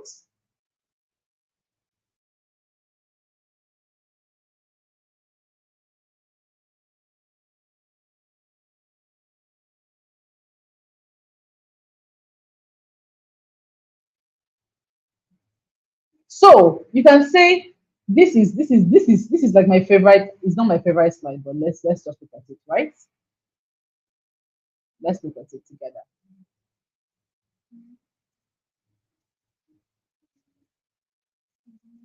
Let me know if you're following me. Let me know you're following me in the comments, okay?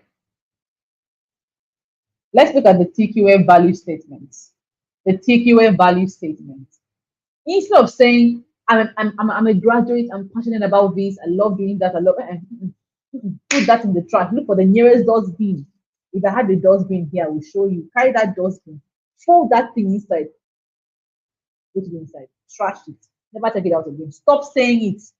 Stop saying, I am this, my name is that, I'm a graduate. Nobody cares. That's the truth. We know you are a graduate, but next, so what?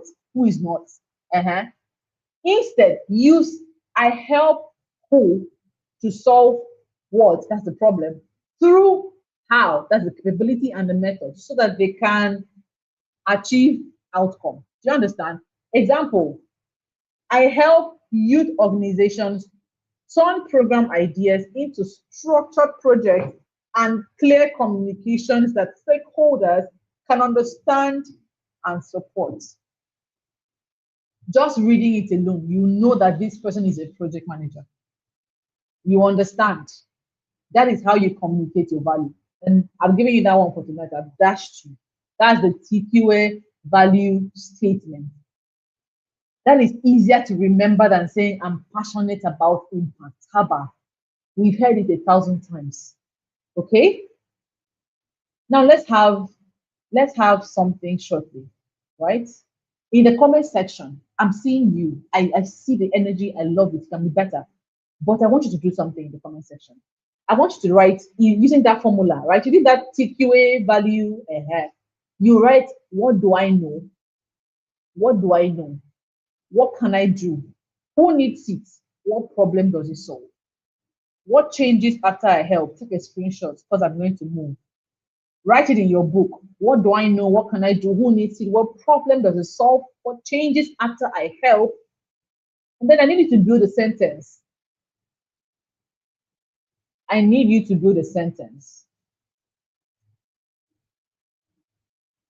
I'm going to pick some people to do that.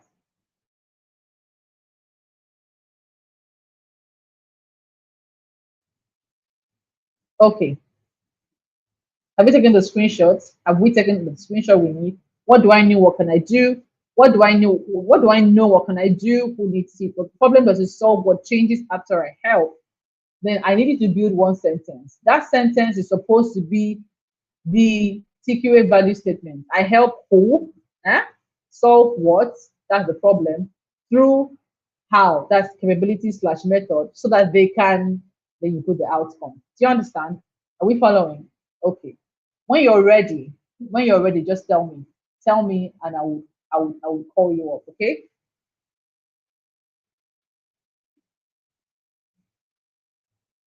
Now let's talk about professional humility. Does professional humility mean that you should erase yourself? Some of you will humble your life out of relevance. You will God, somebody will literally pay you a compliment and you would say, it's not that deep. Thank you. I didn't even need to do so much. What is that? Somebody asks you to introduce yourself, or somebody is commending you for work well done, and you're saying, it's nothing. What do you mean it's nothing? How? From what way? Where? How? It's nothing. Is it really nothing? I'm just, I was lucky, lucky kid. Do you know what is luck? Lucky. I kind of, it wasn't really anything. It's just my small business. It's a little project I've been working on. Ah, is that really accurate? Is that really accurate? Because you see, being humble does not require that you make your work sound insignificant. Humility is not what will give you access to the rooms you want to get into. It's not. You will humble yourself into obscurity. Stop it. You will humble yourself into obscurity. So stop it. Being humble doesn't mean you should be small. You should sound insignificant. And you don't have to also lie about your value. But at the same time, don't delete yourself from your own story. Ah, how can you tell your story? How can you be telling your story and in the story you're the servant? How? How is that possible? Daniel says he's ready. Okay, so I'm going to bring Daniel up shortly. Daniel, are you ready?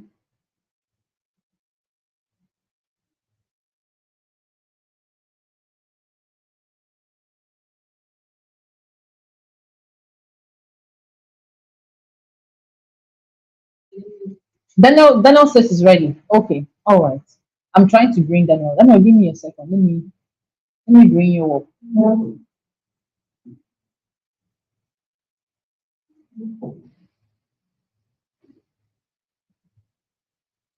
Give me a second.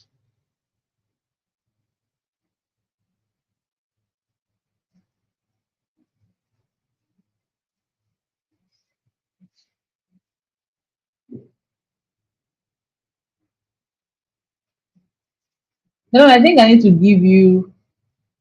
I'm going to copy something and paste it in the comments. Daniel, you click that link and you will join. Okay, because I can't seem to like add you directly. Daniel, is that okay? Can you hear me?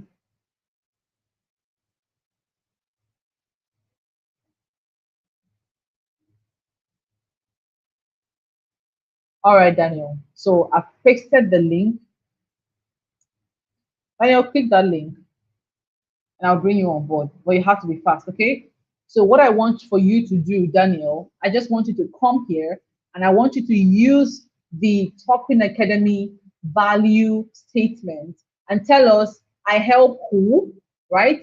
I think I'm just going to go back to the slide. I help who, solve this, that's a problem through the ability so that they can have this outcome. Okay. So I'm going to go back. Are you ready, Daniel? I can't see you.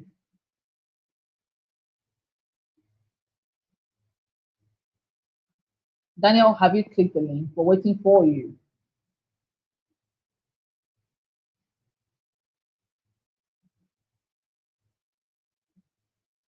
Thank you so much for giving me my flowers. Thank you. Thank you. Daniel, like, I can't see you. You've not clicked the link. Okay, I've seen you. I've seen you. Okay. All Okay. So you've been right. added. Go ahead. Um, We can hear you, Daniel. Go ahead. um, Good evening. Good evening, Yeah, good the evening, talk. Daniel.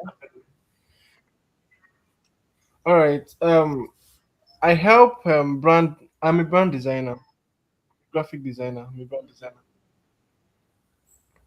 Please, can you hear Okay. me? See, I'm Yeah, we can hear headset. you, Daniel. Go ahead. We can hear you. Go ahead, Daniel. I'm a brand designer. I brand. Oh boy. Daniel, we can hear you. Just go ahead. We can hear you. Guys, let's support Daniel in the comment. Let him know that we can hear him. Okay, go ahead. We can hear you. I can hear you.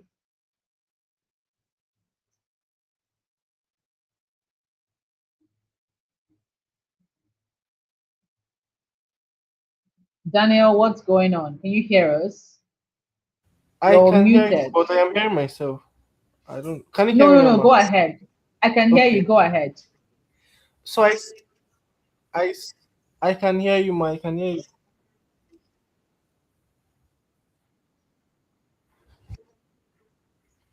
I said I am a brand designer. Should I go ahead? Daniel, go ahead. I can hear you. So I brand for businesses. I help start up brands. I build trust through.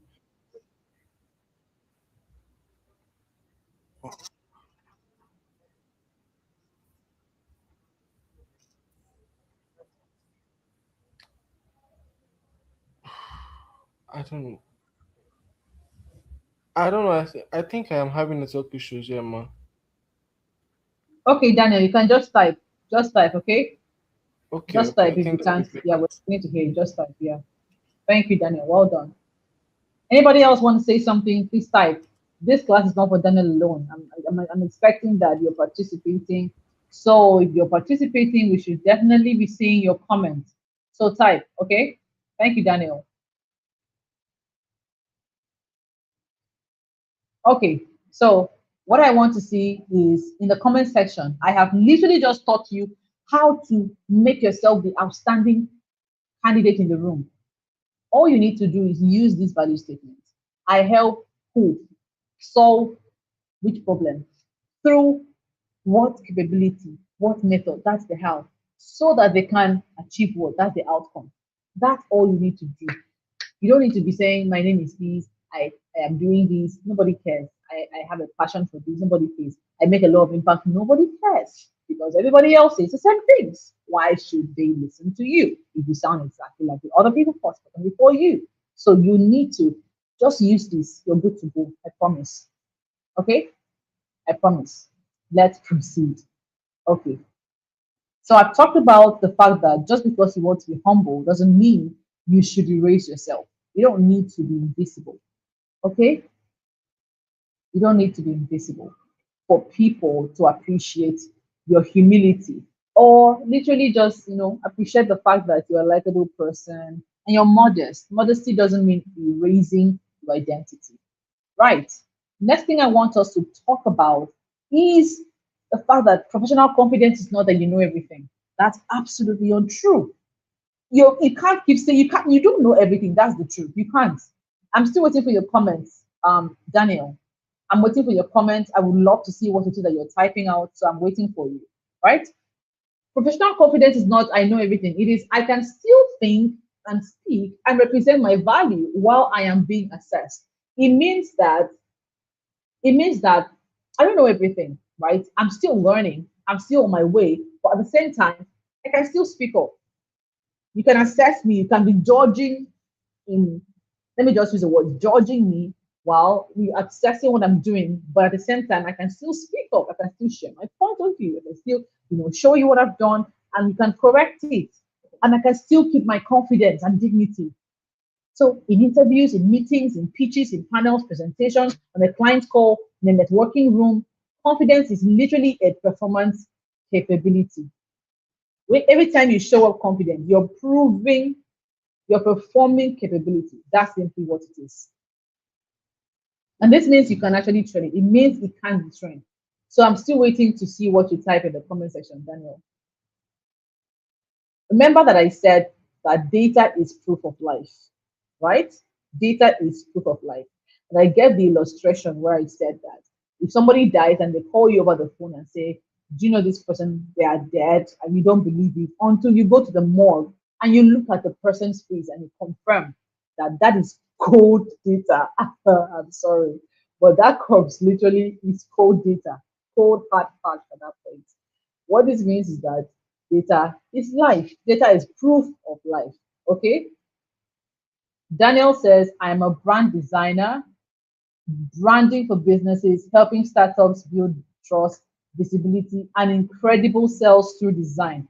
I like what you said, Daniel, but I also think it can be better, right? So Daniel, imagine that your pitch was I help businesses and startups eliminate trust issues, right? That's the problem. Trust issues. I hope you're listening to what I'm saying. I help businesses and startups and brands eliminate trust issues, right? And invisibility, right? Through designs that include trust elements, right?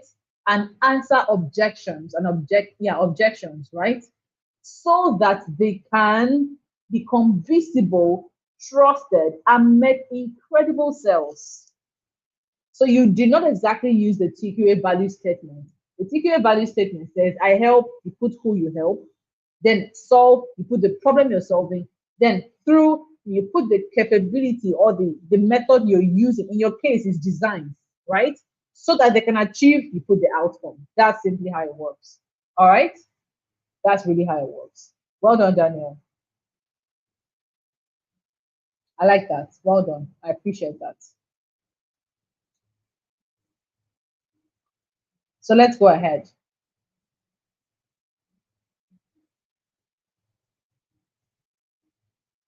Everybody can say I'm a leader. Everybody can say, everyone can say I'm a communicator. So what? Show me. I'm a leader. Show me. I'm an excellent communicator. Show me. I'm strategic. Show us. I create impact. Let us see the evidence. I am innovative. Where's your data? Ah, I can do big things. What's the proof that you can do this thing? So the next thing you need to understand is the fact that claim plus context plus evidence is equal to credibility. How do I build credibility? Top in academy. How do I build credibility in my career? How do I show people that in my professional journey, I'm a credible person? My answer to you, claim plus context plus evidence equals to credibility. The next thing you need to focus on if you want to go on this journey is your professional evidence bank. Every professional, I don't know what you're doing if you don't have this. Let me tell you what you need. You need a master CV. That master CV means that anytime you have an application, you draw from that CV. That CV is the one that you don't want me to, but it contains everything. That CV that you were putting that you sold that car, you did kuli, you did popcorn. Then you now went to manage World Bank. You now went to go and do Harvard Law Business School. You now came back and everything, put it in that master CV. Then you draw from it for your tailored CVs. Do you understand? So the master CV, your targeted CV, your professional bio, your certificates, your project, testimonials, recommendations, reports, portfolios, presentations, publications, measurable results, even your recommendations. Very important. Somebody said, I recommend you for this thing. You're so good at this. Somebody is giving you feedback testimonial. Put it in a folder. Put it in that bank. That is the bank you need to use. That is literally your professional evidence bank. Put it in your professional evidence bank. Even your professional photo. Some of you, somebody asks you for a headshot. You send me a selfie. Somebody says, send me your professional headshot, and you send them a selfie. Why the heck? Why the heck? Why the heck are you doing that? Send me your professional photo, and you send them an AI generated. I don't have a problem with AI generated photos if they are done well. You send them an AI generated photo that looks like ChatGPT fell asleep while he was working. What's that? Stop forcing your memory to become your portfolio. Go and create this night as you're leaving this call. When we come back tomorrow for day two, you should better have your professional portfolio. That's my challenge for you tonight. If somebody asks you, send me your CV, can you send it? Send me your bio, can you send it? Send me 3 projects that you have led, can you send it? Send me a recommendation that somebody has given you before, can you send it? Send me your portfolio, can you? If you have to do 6 WhatsApp searches and you need an old laptop that has crashed, your career does not have a storage system, you have a treasure hunt. Congratulations, and I wish you the best on that. Right? Let's continue. We're almost there. E, expand your visibility. Visibility is not noise. Professional visibility means that the right people know what to trust you for. The right people do what? They know what to trust you for. Does your LinkedIn, your CV, bio, and all the rest, do they tell the same story? Or do we have 7 scattered versions of you? On LinkedIn, you're a CEO. On Facebook, you are a marketer. On your WhatsApp, you are a recruiter. On Medium, you're a professional researcher. Which one are you? Do we have 7 versions of you? Are you having multiple personality disorder in your career? Is that what's going on here? What's going on here? So let's take a 5-second positioning test. If somebody was to look at your profile for 5 seconds, would they get exactly what you need, what you're doing? Can they tell what does this person do? What are they good at? What problem can they solve? Who might actually need them? and what opportunity fits them best. If nobody can tell, my dear, congratulations, your career is leaking. And then lastly, we have respond under pressure. Respond under pressure. This is the TQA pass system. When somebody asks you, you're going to be seeing a lot of this in the coming days. We call it the TQA pass system. When somebody asks you a question, don't jump and see. You have many times, I mean, you use your mouth to literally close the opportunities that you're trying to go through. Somebody asks you a question. Don't, the first thing is not to answer. When somebody asks you a question, the first thing you do is to pause. Don't panic, feel the silence. Some of you are so uncomfortable with silence that you panic talk, and then you talk things that should not be talked. You say things that should not be said. The next thing is answer. Give the answer first. Eh? Don't bury the answer in 10 pages. Don't bury it and then we come and find it in page 29. Don't do that. Answer, just give a short answer. Then the next thing is S. Support that answer with a reason, example, evidence, whatever. Just support it. Then stop. This last S, this one, very important. Just stop. Stop talking. Stop talking. Know when to stop talking. Don't see you answer the question. You now come and bury that question, bury that good answer rather underneath 7 extra paragraphs. David, why? What's going on? Why? Don't take us through Genesis before you get to Revelation. If what we need is in chapter 1 of Genesis, stop there. Don't go to the Revelation. We don't need you to go there. Okay? Do we understand?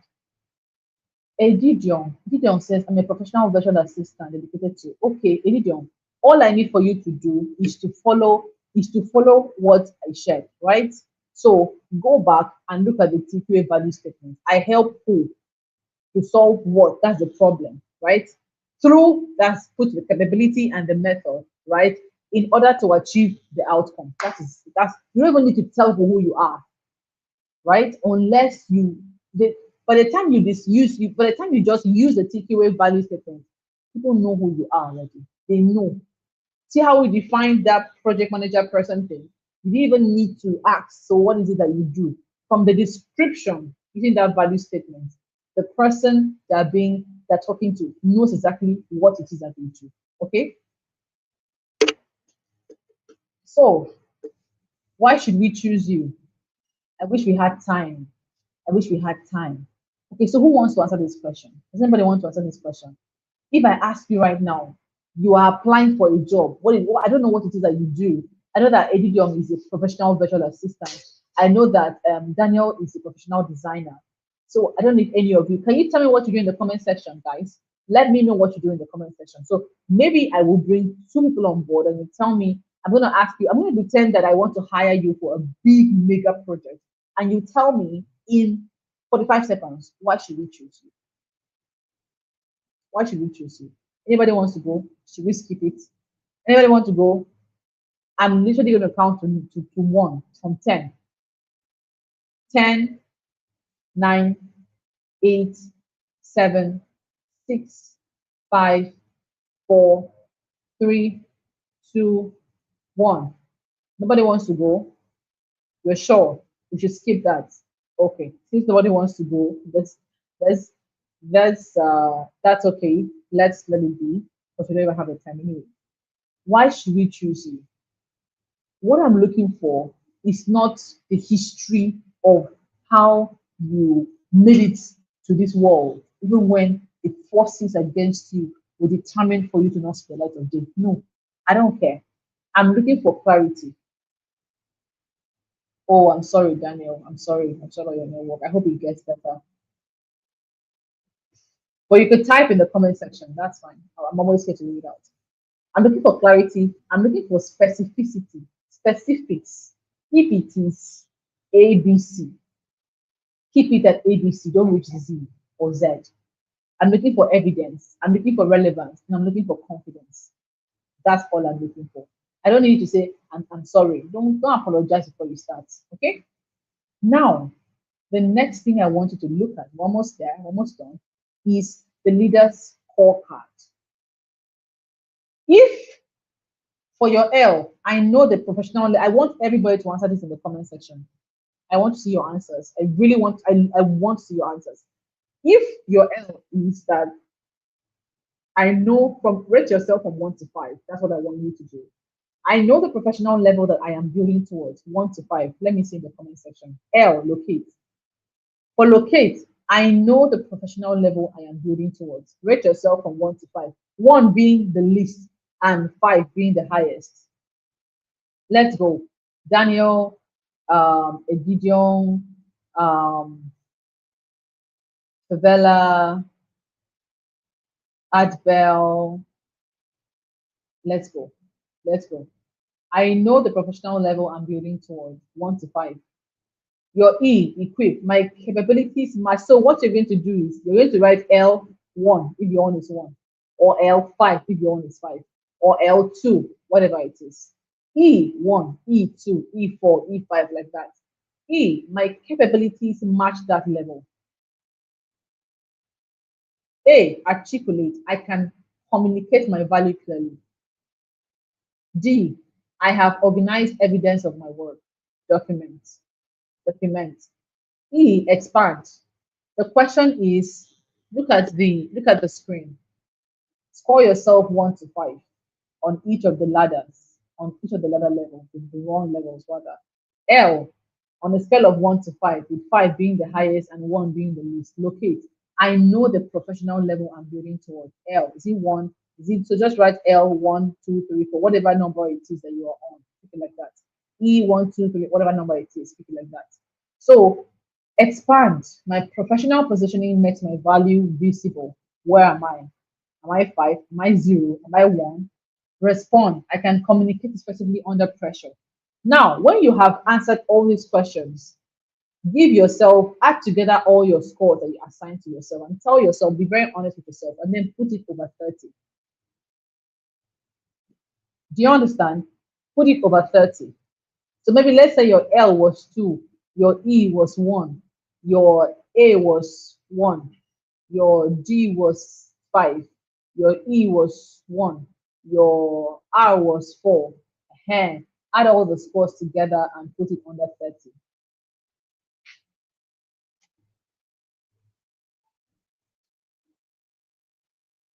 Add all your scores together.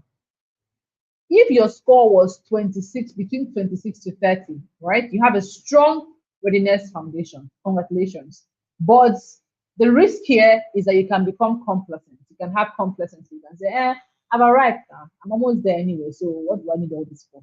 That's the risk. But if your score is between 20 to 25, you are capable, but you're still leaking value. You're like a basket, and you're pouring water inside, but it's not holding because a basket is not designed to hold water. You're capable or you're leaking. You have specific gaps that are suppressing your position. What you need to do is go back and look at the places that you scored poorly. Now, if you scored between 13 to 19, your ambition is strong, oh. But the problem is that ambition is ahead of systems. You have plenty ambition, but the systems are not it at all. Your systems are poor. So the level you're desirous of is stronger than the preparation you have for it. If you score between 6 to 12, you're in the red zone. You are in what we call the professional exposure zone, the PES zone. So opportunity is in fact is not something you should be praying for in this zone. It should be, because opportunity will expose all the multiple readiness gaps that you have immediately and very quickly. Your score is not an insult. Your score is an instruction. Your score is data. And data is what? Proof of life. Okay. Don't answer these questions. Okay? Don't answer them, at least quickly. What leadership opportunity do you say you want, but your present profile cannot support it? Ask yourself, what professional weakness do I have that I've been hiding it behind titles? They call me CEO, they call me boss when I enter the office, anybody helps me. But I have a professional weakness, and I've been hiding it behind that CEO title. behind the certificates, behind the activities? What professional weakness have I been hiding under these titles and certificates? If somebody asks me for three pieces of evidence of my value today, like this, gone today, this night, what will I send? What will I discuss confidently but I can't demonstrate? Answer these questions quietly, not quickly, slowly, very, very slowly. In fact, take a screenshot of it. When you go back tonight or tomorrow, whatever time of the day you're watching this, come and sit down and answer these questions. And also, you need to tell yourself the truth. If I remain exactly this professionally prepared for another year, where will I still be? Who is becoming prepared for the opportunities that I keep saying I deserve? What if somebody that evaluated my capability? What will happen if they did that instead of listening to my ambition? What will happen if I stop saying I'm going to change the world, I'm going to make impact, and I start listing all the things that I have done, I have documented? What would happen? What would be the difference? You see, I'm teaching you with so much passion because Africa is the next big thing, my ladies and gentlemen, my sisters and my brothers. Africa is on the edge of a global revolution, and many of us are not even prepared for it. See, there's no sector, no segment, no field, no profession that will not have an African on it in the next 20 years. In the next 20 years, in fact, by 2040. But the question is, where are you going to be when that time comes? Okay? Where are you going to be when that time comes? If the opportunity that you prayed for came this night, would you be excited or would you be exposed? You've been praying for opportunity. Finally, God hears you. Opportunity does what? Comes. What will you do? Will you be exposed or will you be excited? Now, here's what I want you to do. Give yourself 90 days. Give yourself 90 days. Okay? Give yourself 90 days. Just 90 days. You don't need forever. 90 days. All you need is 90 days. How much is 90 days? Or how long is 90? It's just 3 months. You can spend that time scrolling on TikTok, Facebook, whatever. You can spend that time even job hunting and job hopping. But give yourself 90 days. Days 1 to 30, I want you to locate and organize. Create a target for yourself. Create a target level for yourself. Do a gap audit. Decide, is it communication? Is it AI? Is it tech literacy? Is it adaptability? What is it? Right? Then I want you to work on your CV and your profile and create an evidence bank and then start positioning yourself. That's day 1 to 30. Day 31 to 60, I want you to equip and practice. One capability, one application, not two, one. Then communicate it, document it and communicate it. That's all I want you to do. Right? And then ask for feedback. Then day 16, 61 to 90, I want you to prove and position. So what this means is that evidence that you document, you need to prove it, update that portfolio, increase your visibility, talk about it strategically, apply, pitch, build, whatever you need to do. That is for positioning, proving, positioning. And every week, if you go to the gym or you use exercise apps, you know that when you do a particular set of exercise, it's called reps, right? Every week, one skill rep, not five. Build capability, one communication rep, not two, one. Either you're speaking, you're writing, you're learning how to present it to people, whatever it is. Build one. Evidence rep, document something. 1 week, this week, I led a project, I contributed meaningfully to my team, and it caused us to achieve this and that. Write it down. Many of you are sleeping, you're sleeping on data. And I told you that data is proof of life. How do you want to prove that you are a living thing in the workspace when you don't have proof? How do you want to prove to us that we're not talking to a corpse, a professional corpse? So evidence, one evidence, document it, one rep, just document it. one visibility rep. Talk to one person. One person is all you need to help you discover your value, right? Document it. One opportunity rep. Do that. Apply, volunteer, pitch. You know, maybe tomorrow if I have the time, I'll tell you guys a story.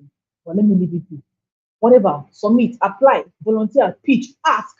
All you need is 5 career moves. This, if you do these 5 things I have told you, not 50, you will discover that true readiness is actually built in reps, not in leaps and bounds.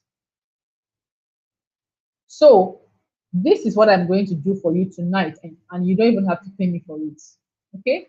Before we call this a wrap, what I want for you to do is I want you to go to AI. Maybe go to ChatGPT and give ChatGPT these prompts. Please take a screenshot. Take a screenshot, and I want you to share this in the community after now. That's all I want you to do for me. Okay? Take a screenshot and tell ChatGPT, I want you to act as my professional readiness strategist. My next 12-month target is, right? You put the target. My actual skills, experience, and evidence are, you put facts. You don't put assumptions, give it facts.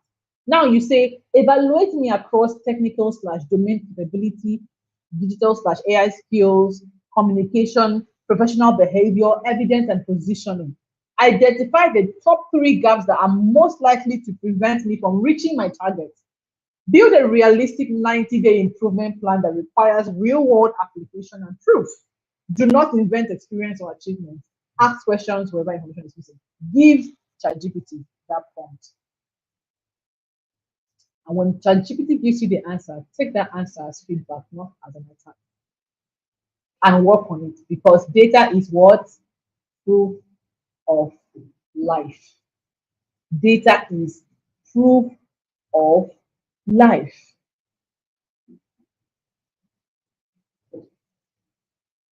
Are we following? I feel like the room is quiet. I can't hear you, but I feel like the room is just quiet. Did I say something that shook you? Did I say something that, did I say the truth? Daddy used to say that truth is bitter, but it must be told. Did I say something that jilted you? I'm saying it because from my heart, I love Africa. I love Africa. And I'm part of the people that want to see Africa emerge and rise. That is why I'm saying the hard things. Tomorrow, you will discover something. That scorecard that you did, right? That scorecard is telling you something. If your biggest gaps are career direction, employability, workplace readiness, CV positioning, professional structure, that points you towards CREP. What is CREP? CREP is the Career Readiness Essentials Program. That's what it's called.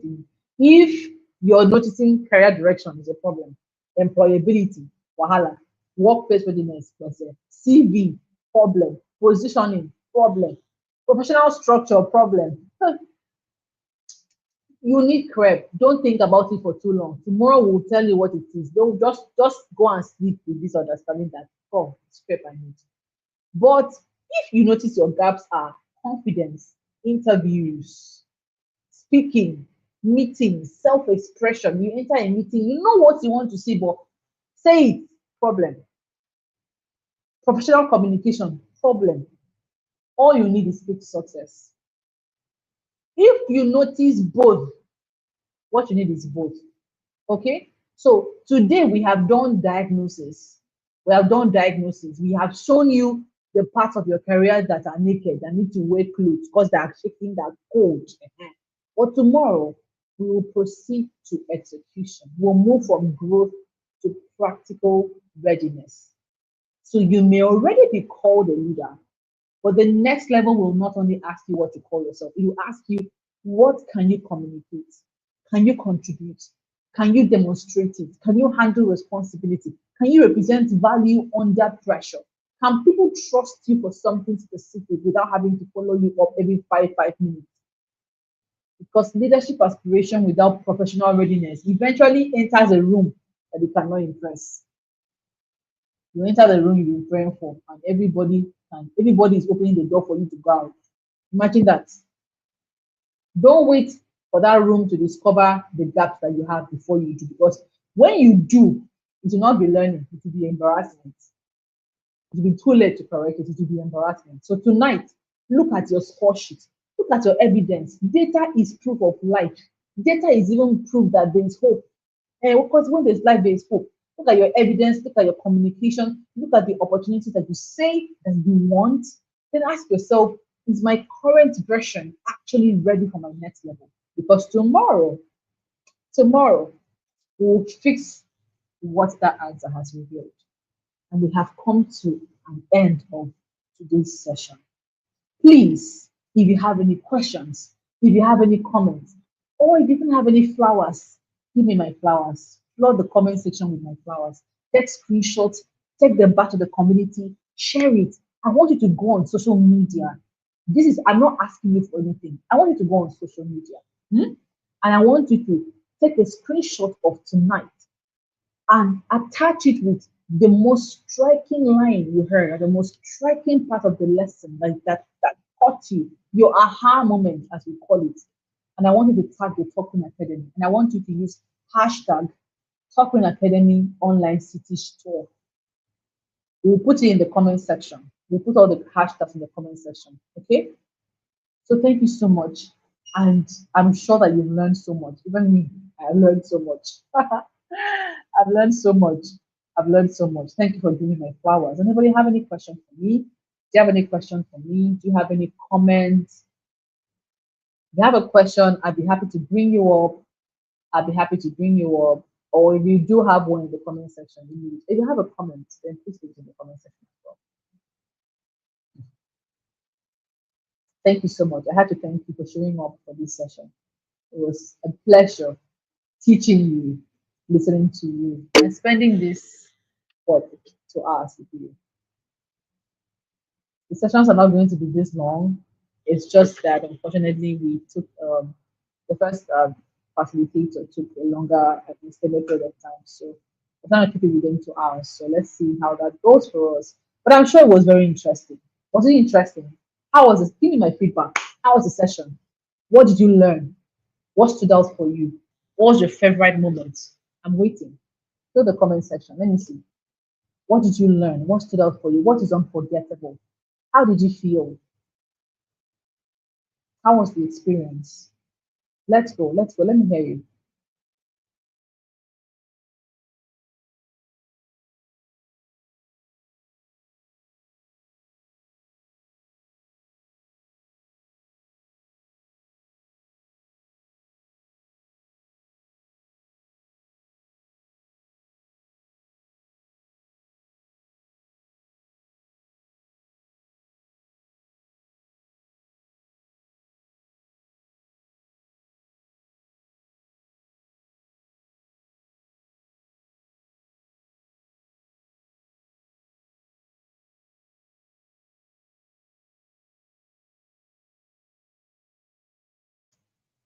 All right. So thank you so much. I've seen all the flowers that you sent me. I appreciate it and I appreciate you. And if we don't have any further questions, then we'll call this a wrap for tonight. But before you leave, I want for you to go online and for you to drop everything that you've learned tonight in the community and on social media and tag us. Use the hashtags that are in the comment section. Okay. Daniel, what did you learn tonight? Faith, Edem, what stood out for you? What was your favorite part? Great man Emmanuel, what did you find most interesting? Excellence, what made you feel like, oh, wow, wow, we need this session more? What really, really stood out for you, Abigail? What was the moment you said, oh, I should have been here a long time before now?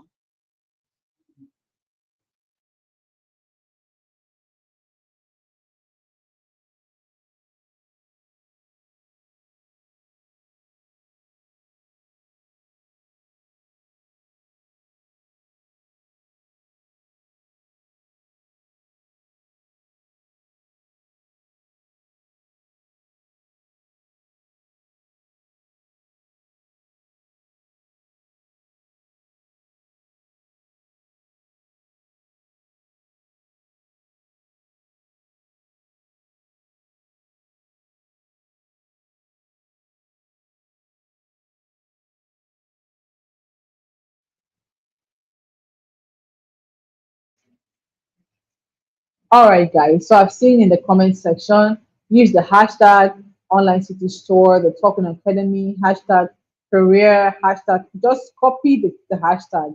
The good thing is you can actually copy it. So just copy it and go on social media, tag the Talking Academy. We're on LinkedIn, we're on Facebook, we're on IG, we're on TikTok, we're on X, we're on YouTube. We have a WhatsApp channel. We're usually everywhere. So please go ahead, give us a follow, mention us, tag us. We'll be excited, as a matter of fact, to see your tag. Yes, tag us. Call us out with your full chest. If you've done well, if we have done well, then go ahead and give us a shout out. Okay? So that being said, how was the session tonight? Nobody has answered. How did you waste your time? Did I waste your time? Did we waste your time? Was it a waste of time? I mean, you spent 2 precious hours, almost 3 hours. So did you really waste three hours of your life? Is that what you're trying to tell me? Is that what you're really trying to tell me? That you wasted 3 hours of your life here? Here? We don't do that here. Oh. So please tell me. Tell me what you learned, what stood out for you, what you're living here with that you're going to tell somebody else. I've said so many things. We've learned so many things. I hope we didn't learn too much that we've now forgotten. We're having a mental constipation and we can't remember. So what's going on? What's going on? What's going on? Gideon, what stood out for you? Faith, what did you learn? Great man, what stood out for you? Daniel, what was your favorite learning point? What was your aha moment with Ella? I see the flowers, I do. I see the flowers, but I also want to know what you learned.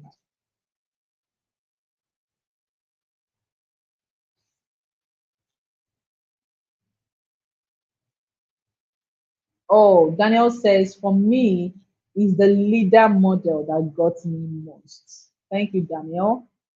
Thank you so much, Daniel. That's beautiful. That's beautiful. Daniel says the leader model got him more. Okay, that's nice. I'm looking forward to you actually putting it to practice from tonight, from today, from this morning. I'm looking forward to you actually putting it to practice from this afternoon, whatever time zone you're watching from. Thank you, Daniel. Well done. Well done for the participation. We see you. We look forward to seeing you tomorrow. And I'm sure we didn't waste your time and you did not waste your time as well.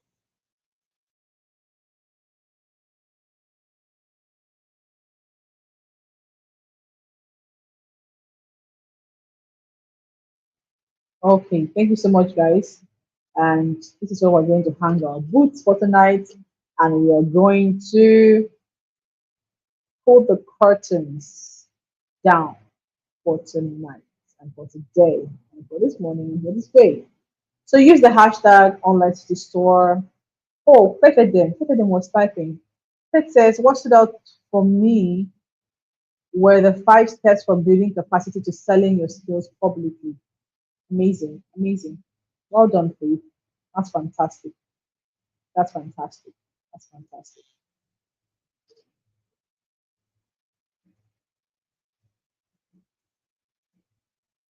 I see the comments. Well done. I see the comments. I see the comments. Well done. So go ahead and use the hashtags education, online city store 2026, Topping Academy, hashtag career, hashtag online city store, tag us. Don't forget to tag us. Okay. So this is what we're going to call it a wrap for tonight. Thank you so much and have a beautiful, beautiful morning, afternoon, evening, rest of the day. And I will see you tomorrow. Bye.